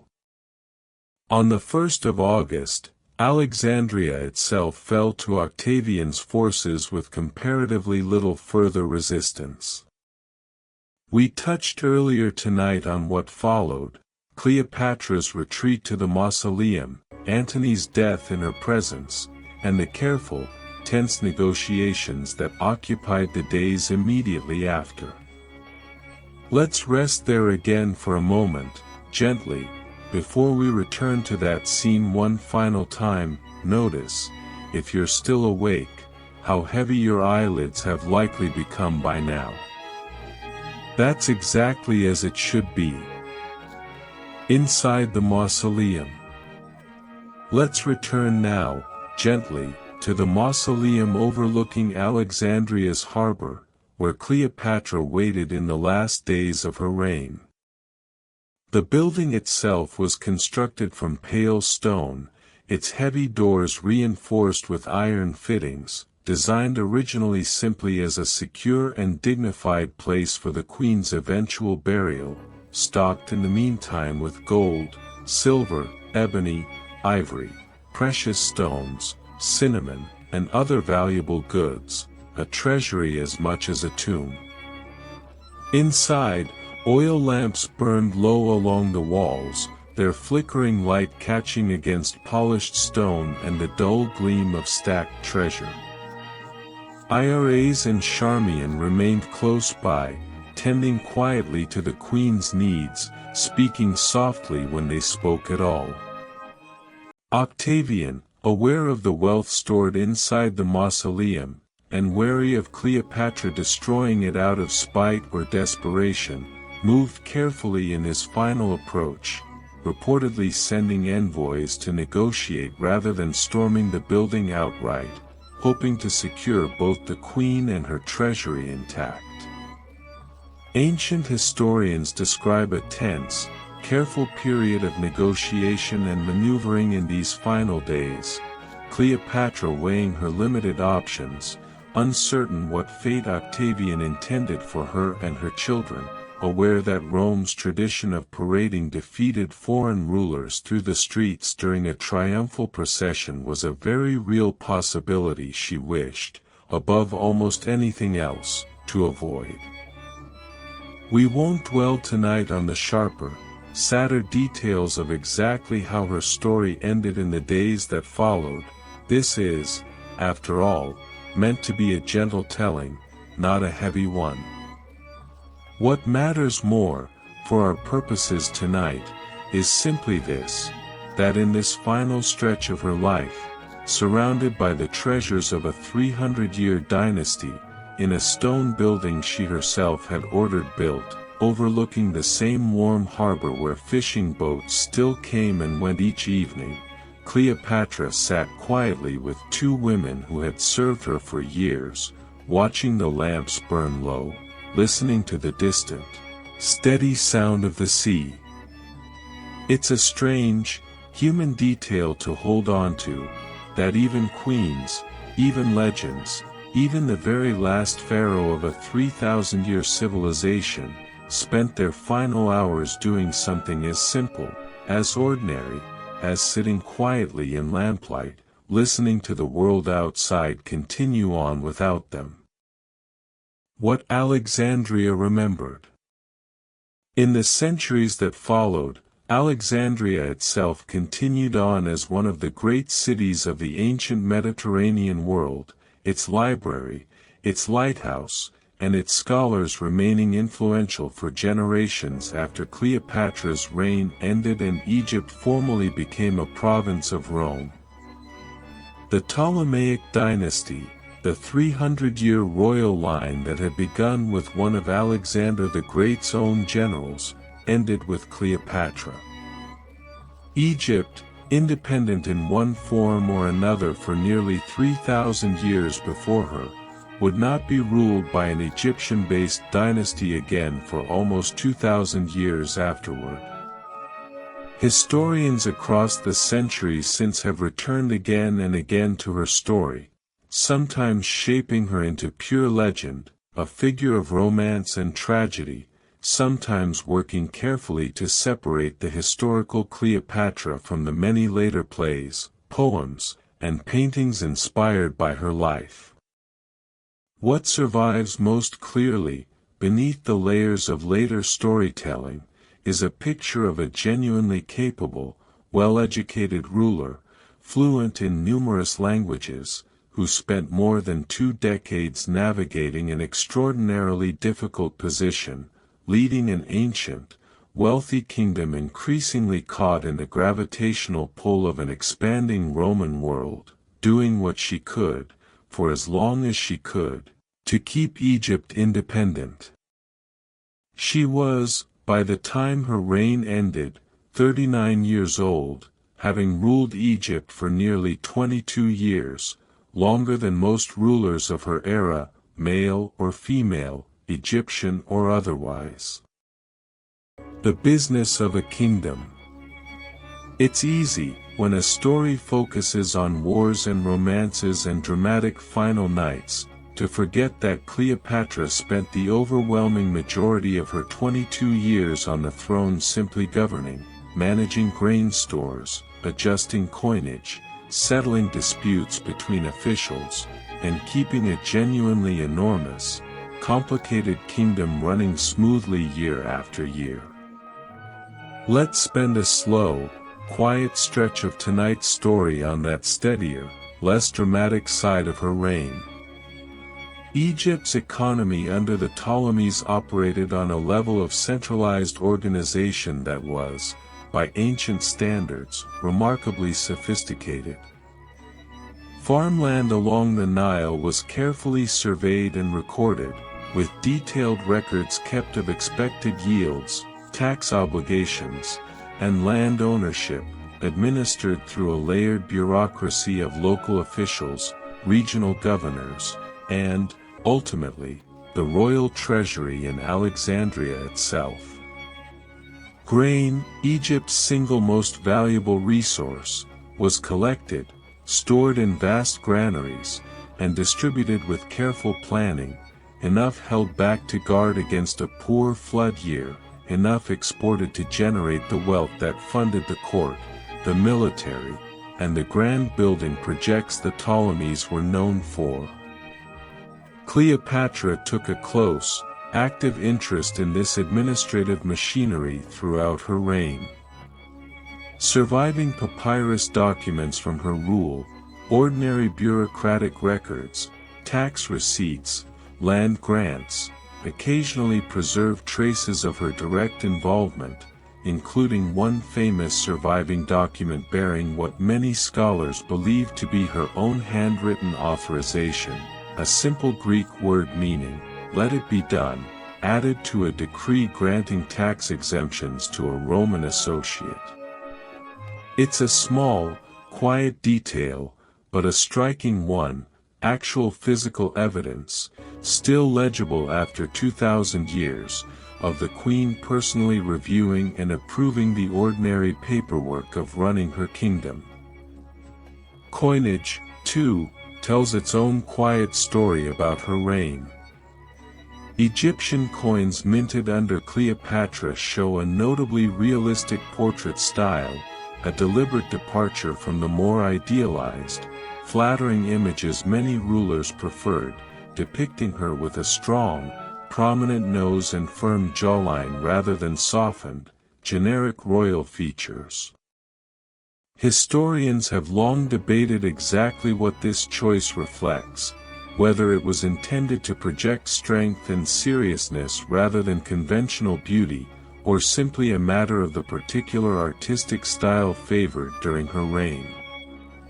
Either way, these coins remain some of our most direct, least mythologized images of what Cleopatra may have actually looked like, far removed from the idealized paintings and sculptures created by later, more romantic eras. Beyond taxation and coinage, Cleopatra also worked to maintain Egypt's extensive trade relationships, which stretched remarkably far beyond the Mediterranean world.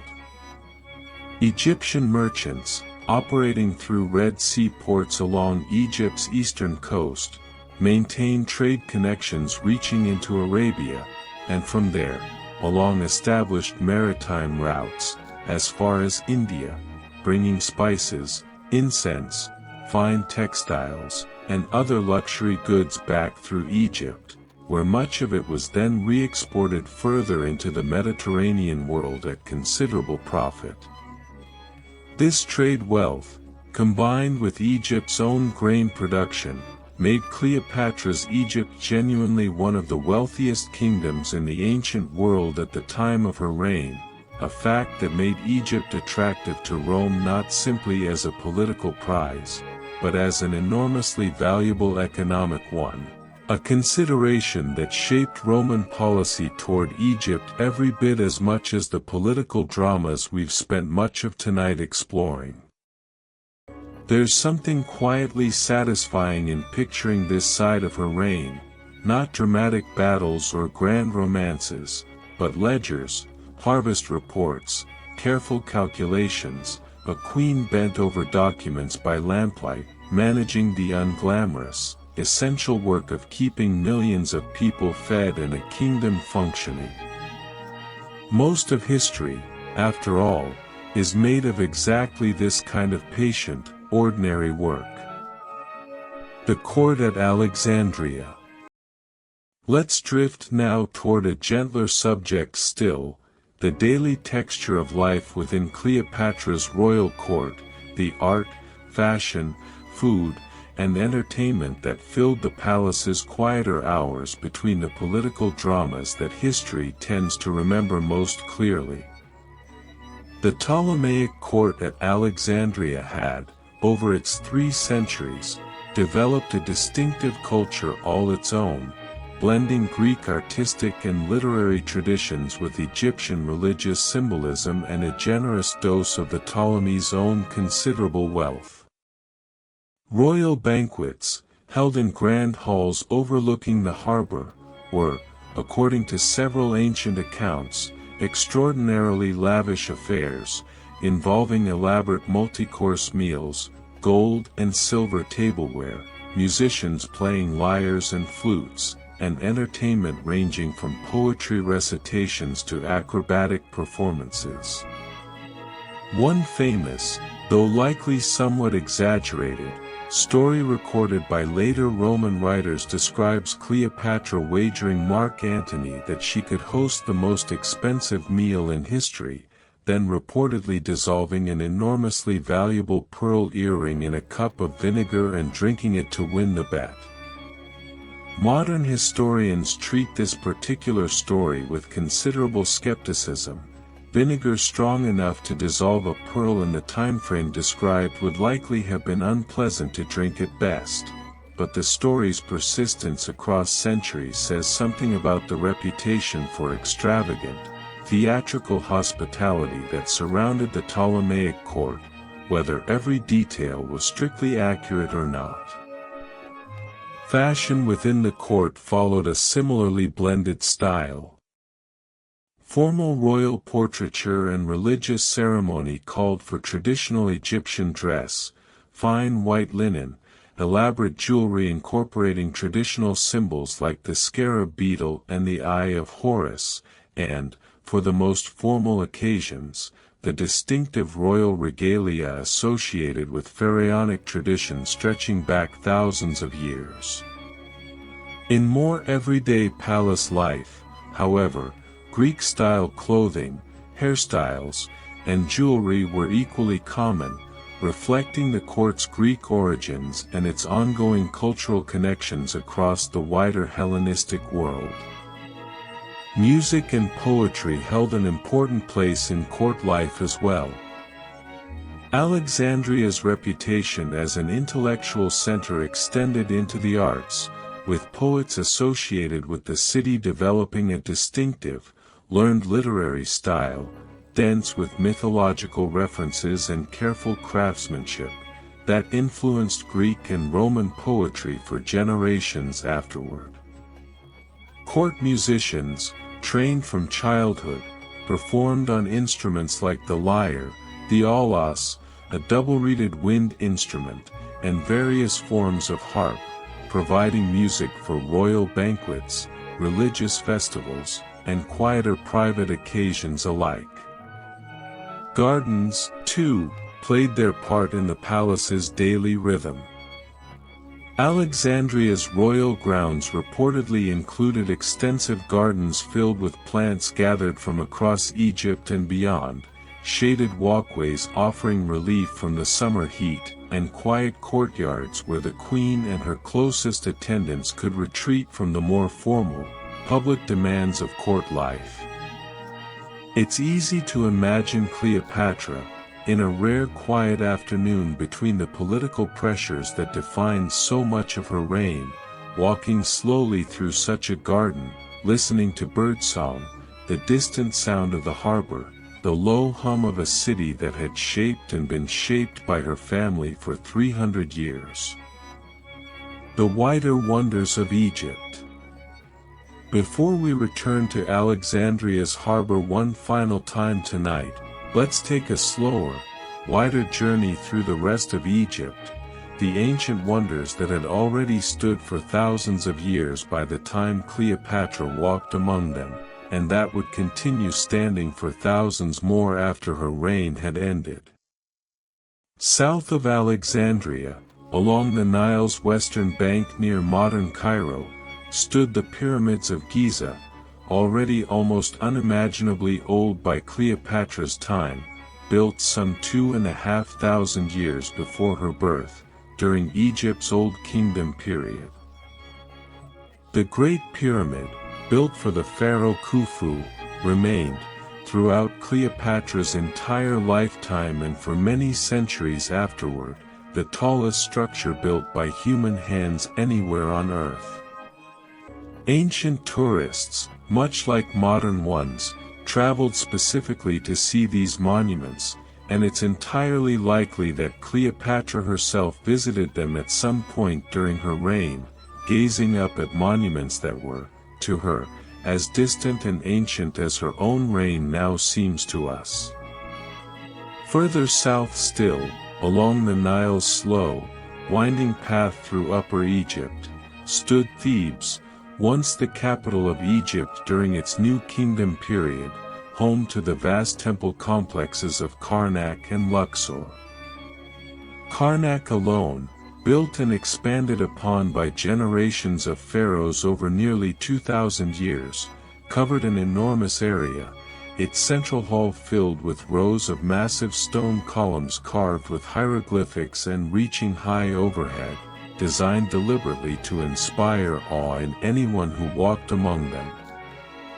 Across the river, the Valley of the Kings held the carefully hidden tombs of pharaohs from centuries past, their walls covered in detailed paintings meant to guide the dead safely through the Egyptian underworld.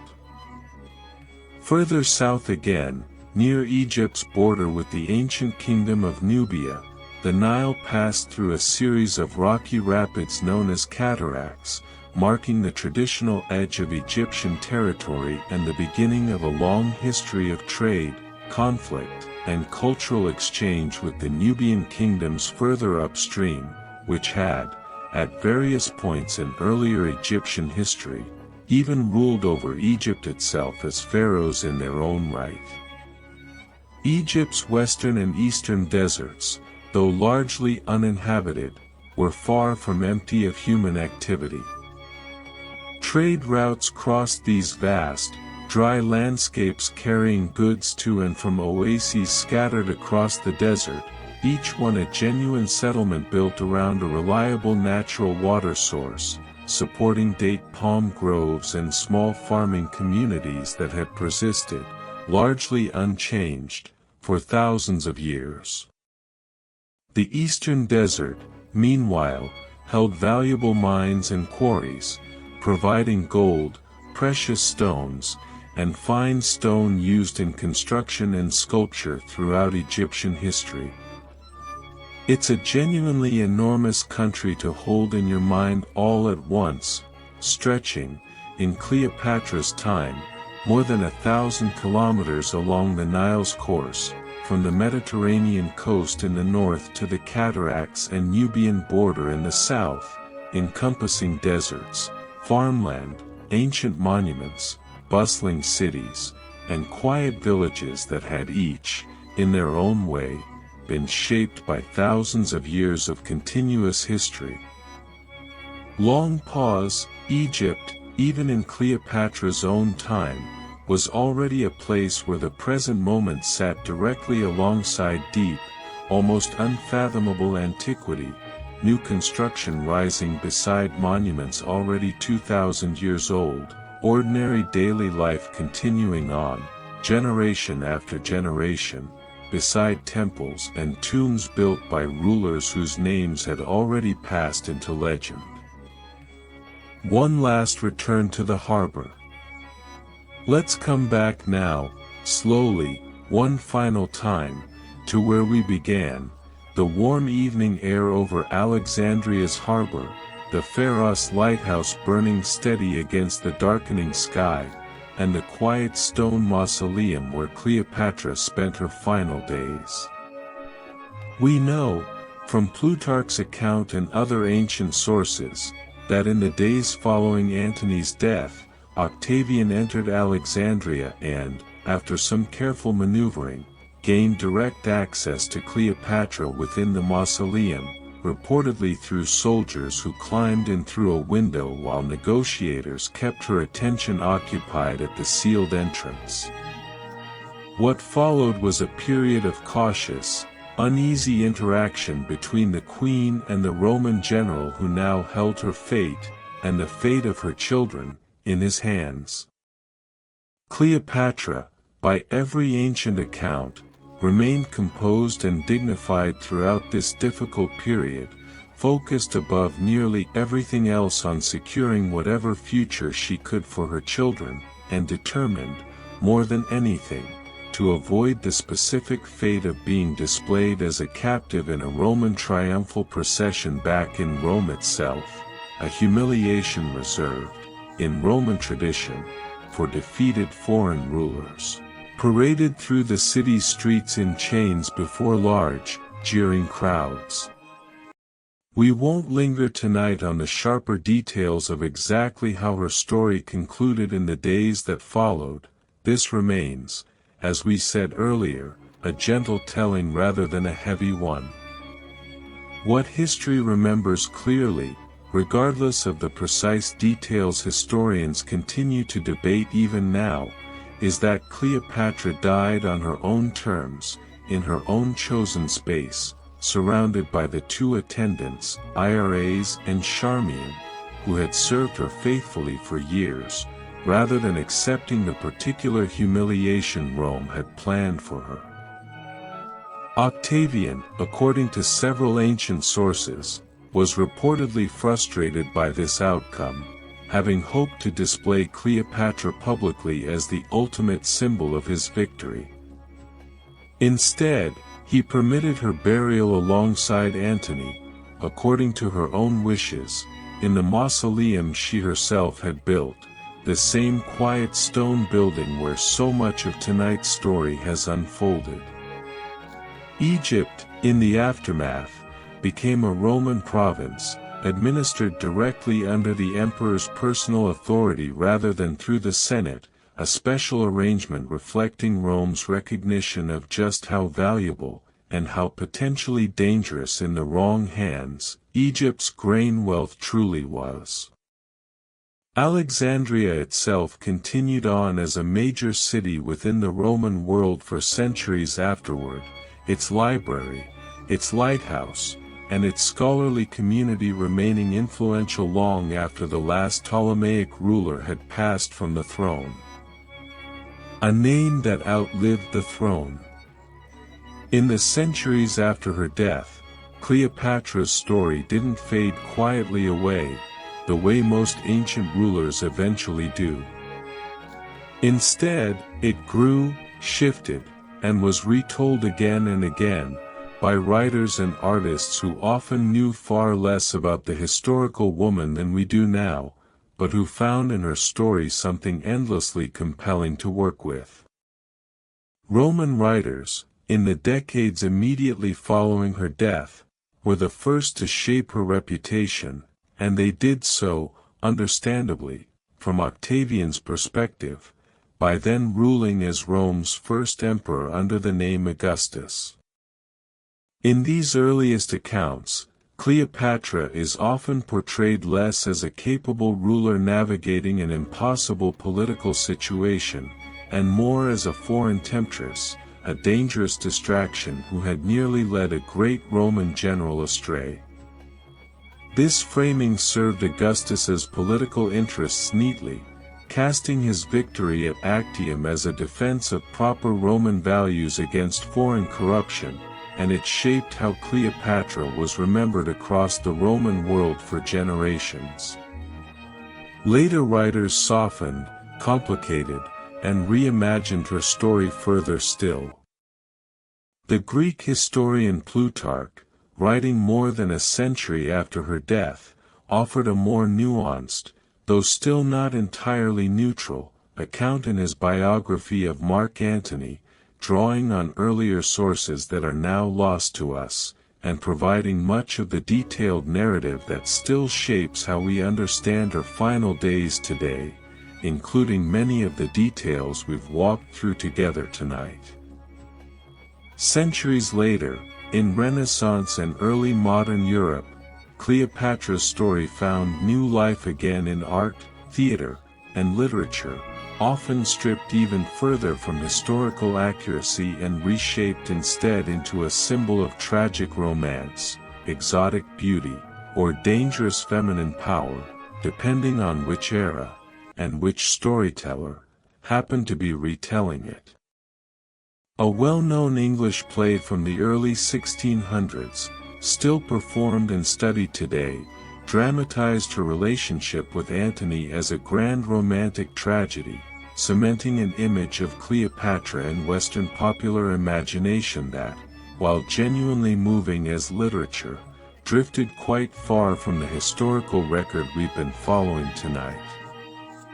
Visual artists across these same centuries painted her again and again, usually imagining her according to whatever beauty standards happened to be fashionable in the artist's own time and place, rather than any genuine attempt at historical accuracy, a practice that continued well into the 20th century, when Cleopatra became a popular subject for early cinema as well, portrayed by a series of famous actresses in increasingly elaborate, and increasingly fictionalized, film productions.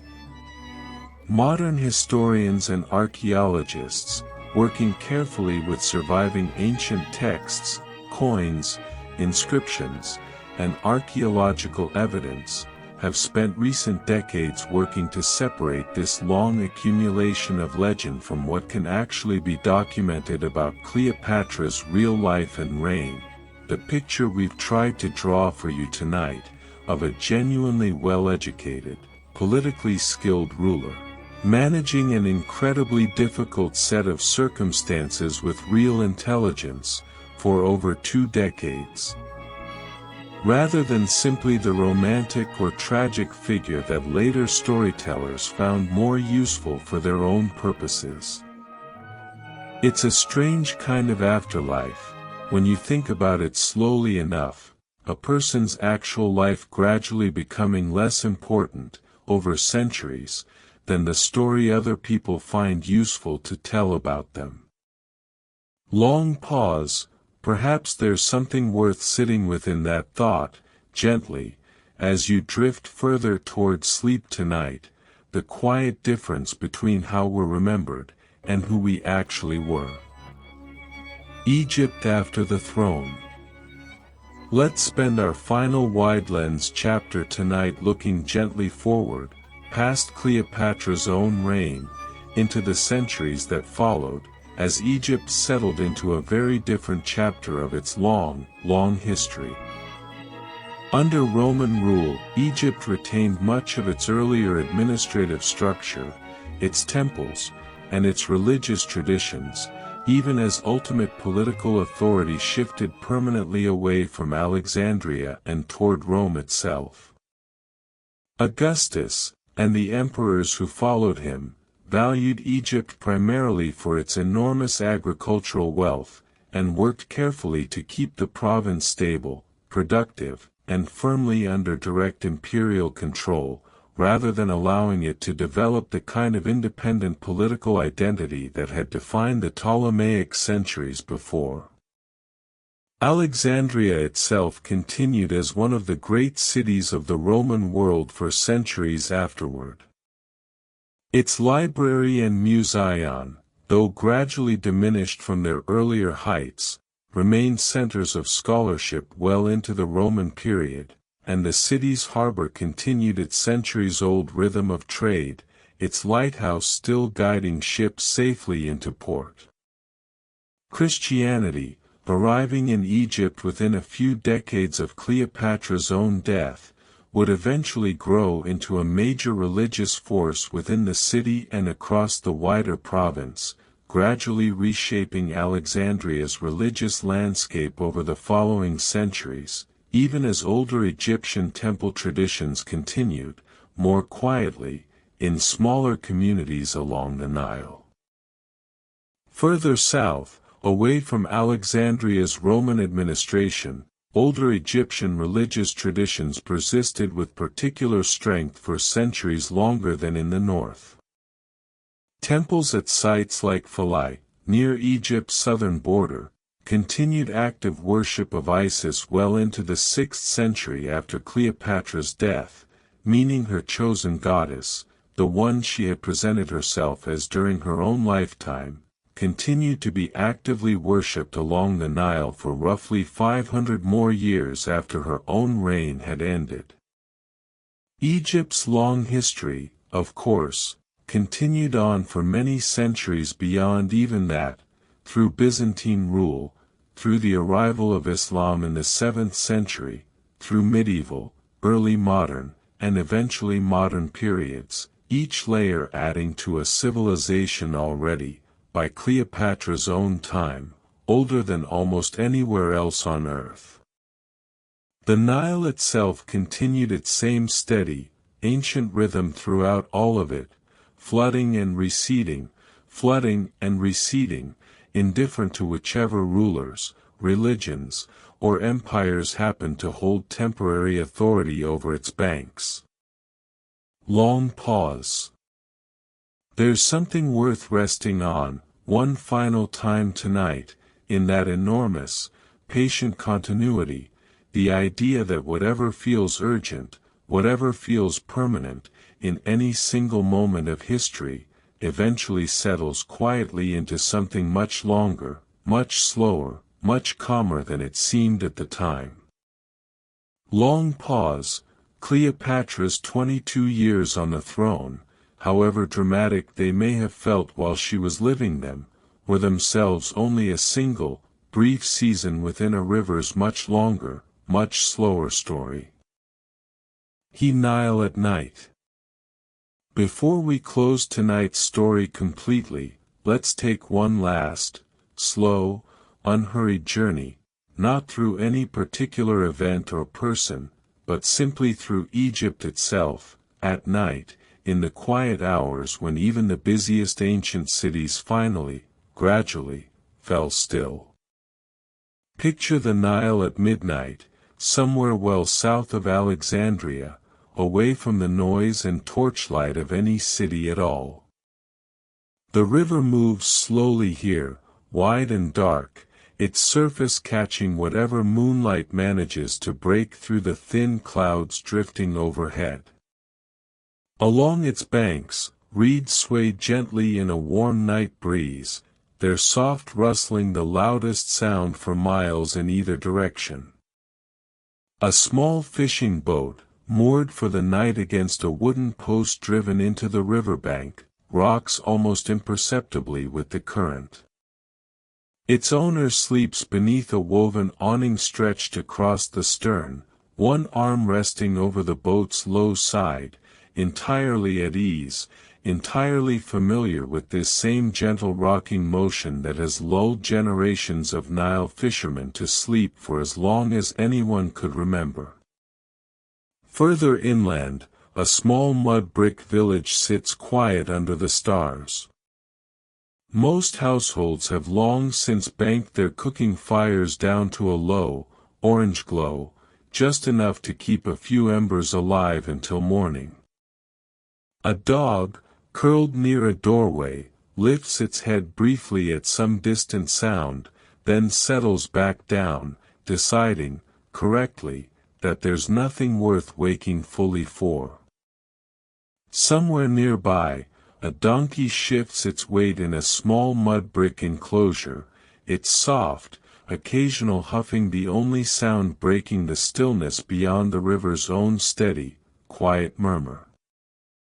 Above it all, the night sky stretches wide and clear, filled with more stars than most of us, in our modern, brightly lit world, ever really get to see anymore.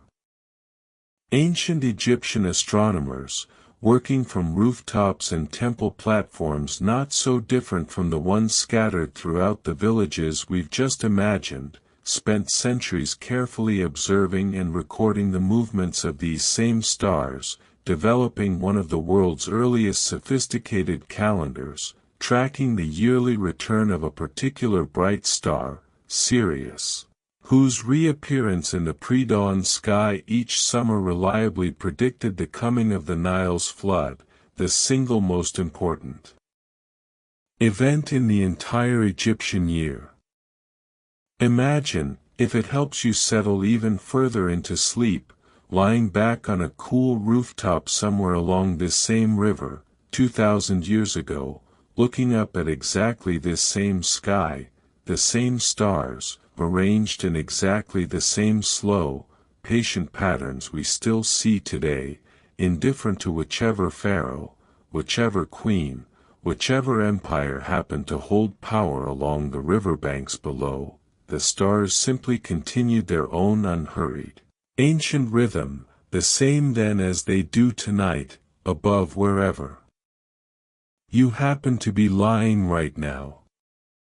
Back toward the coast, in Alexandria itself, that same night sky stretched out over a very different scene, a genuinely enormous city, home to perhaps 500,000 people at its height, one of the largest urban populations anywhere in the ancient world. And yet, even here, night eventually settled in its own way. Market stalls, packed away hours earlier, sat quiet and empty along the wide canopic way. The great library's reading halls, so full of activity during daylight hours, stood dark and silent, its countless scrolls resting undisturbed until scholars returned again with the morning light. Only a handful of lights remained visible across the sleeping city, a lamp left burning in some scholar's private study, working late into the night on a problem of mathematics or astronomy, a small fire tended by temple priests, kept alive through the night as part of their ongoing religious duties, and, far above the rest, the great fire atop the Pharos lighthouse, burning steadily as it did every single night, guiding the rare ship still making its way toward harbor in the darkness, alone. Bright point visible for many miles out across the calm, dark water of the Mediterranean.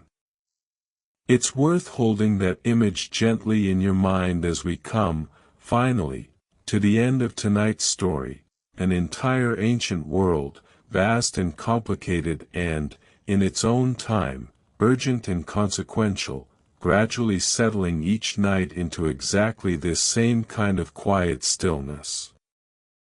Farmers along the Nile. Fishermen in their boats. Priests keeping their small, steady flames alight. Scholars finally setting down their work. And, somewhere above the royal harbor, in a palace that held, for a little while, one of history's most capable and complicated rulers, the same simple, universal need that every single one of us shares, every single night, then and now, the need, eventually, to rest. A queen in Rome. There's one more quiet, easily overlooked episode from Cleopatra's life worth resting on tonight, before we finally let the story settle into sleep, her time spent not in Egypt at all, but far across the sea, in the city of Rome itself. Following the birth of her son Caesar Ion, and at Julius Caesar's invitation, Cleopatra traveled to Rome around 46 BC, staying for an extended period at a villa Caesar maintained across the Tiber River from the city center. It was, by any measure, an extraordinary journey, the reigning Pharaoh of Egypt, presenting herself openly in the very heart of the Roman world, at a moment when Caesar himself stood at the height of his own power, having recently returned from a string of decisive military victories that left him functionally, if not yet formally, the single most powerful man in the entire Roman state. Cleopatra's presence in Rome caused considerable stir among the city's political class. Roman writers of the period, including the famous orator and statesman Cicero, left behind private letters expressing distinctly mixed feelings about the Egyptian queen's visit, a mixture of fascination and unease that seemed to run through much of Roman society's reaction to her more generally. Rome, proud of its own republican traditions, had a long-standing cultural wariness toward the idea of monarchy altogether, and an Egyptian queen, openly connected to Caesar and residing comfortably just outside the city, struck many traditional Roman senators as a troubling sign of just how far Caesar's own ambitions might be reaching. During this stay, Caesar reportedly had a statue of Cleopatra, depicted in the guise of the goddess Isis, placed within a temple dedicated to Venus that he himself had built in the Roman Forum, a deliberate, symbolically loaded gesture connecting Cleopatra to Caesar's own claimed ancestral lineage, since the Julian family, Caesar's family, traced its own mythical origins back to Venus herself. Whatever personal feelings lay behind the gesture, it was also, unmistakably, a political statement, placing a foreign queen's image at the symbolic heart of Rome's own religious and civic life. Cleopatra remained in Rome, on and off, for roughly 2 years, present in the city, according to most historical reconstructions, at the time of Caesar's assassination in March of 44 BC, struck down by a group of senators, many of them former allies, who feared exactly the kind of concentrated personal power Caesar's growing authority represented. In the chaotic, uncertain weeks that followed Caesar's death, as Rome's political future hung genuinely uncertain, Cleopatra made the calculated decision to leave the city and return to Egypt, taking her young son with her, unwilling to remain in a capital now consumed by renewed political violence and uncertain loyalty, with her own position there suddenly far less secure than it had been under Caesar's direct protection. It's a small, quiet detail worth sitting with, that Cleopatra had, years before the dramatic events of Actium and her final days in Alexandria, already once stood at the uncertain edge of enormous political upheaval, in a foreign city, thousands of miles from home, and had navigated her way safely back to her own kingdom regardless. Pause. By the time Rome's forces finally reached Alexandria's shores in 30 BC, in the story we've spent so much of tonight exploring, Cleopatra was, in many real ways, already a deeply experienced survivor of exactly this kind of political danger, having weathered a Roman civil war once before and come through it with her throne, and her son, still intact.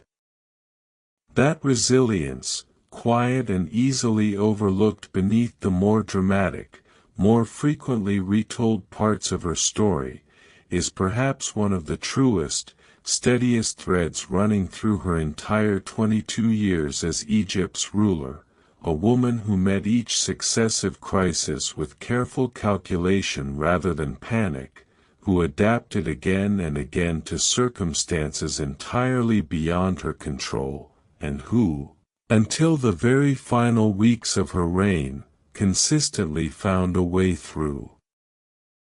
Letting the story rest. We've traveled a long way tonight, from a warm harbor evening in 30 BC, back through a childhood spent among scrolls and scholars, through a hard-won throne, a partnership with Rome's most powerful men, a slow and difficult war, and finally back again to that same quiet mausoleum by the sea. If you're still awake at this point, that's all right. There's no rush. Pause, let your breathing slow down even further. Let your body sink a little deeper into the bed beneath you. There is nowhere else you need to be right now, and nothing else you need to remember from tonight's story. Picture, if it helps, that same harbor one final time, the lighthouse fire glowing steady against a dark sky, the water moving slow and quiet against the stone, the whole city of Alexandria settling, one lamp at a time, into sleep. That's where we'll leave things tonight. Thank you for spending these quiet hours here at History Sleepless. If this story helped you rest, consider leaving the video playing softly in the background, and I'll see you again tomorrow night, for another long, slow walk through history. Sleep well.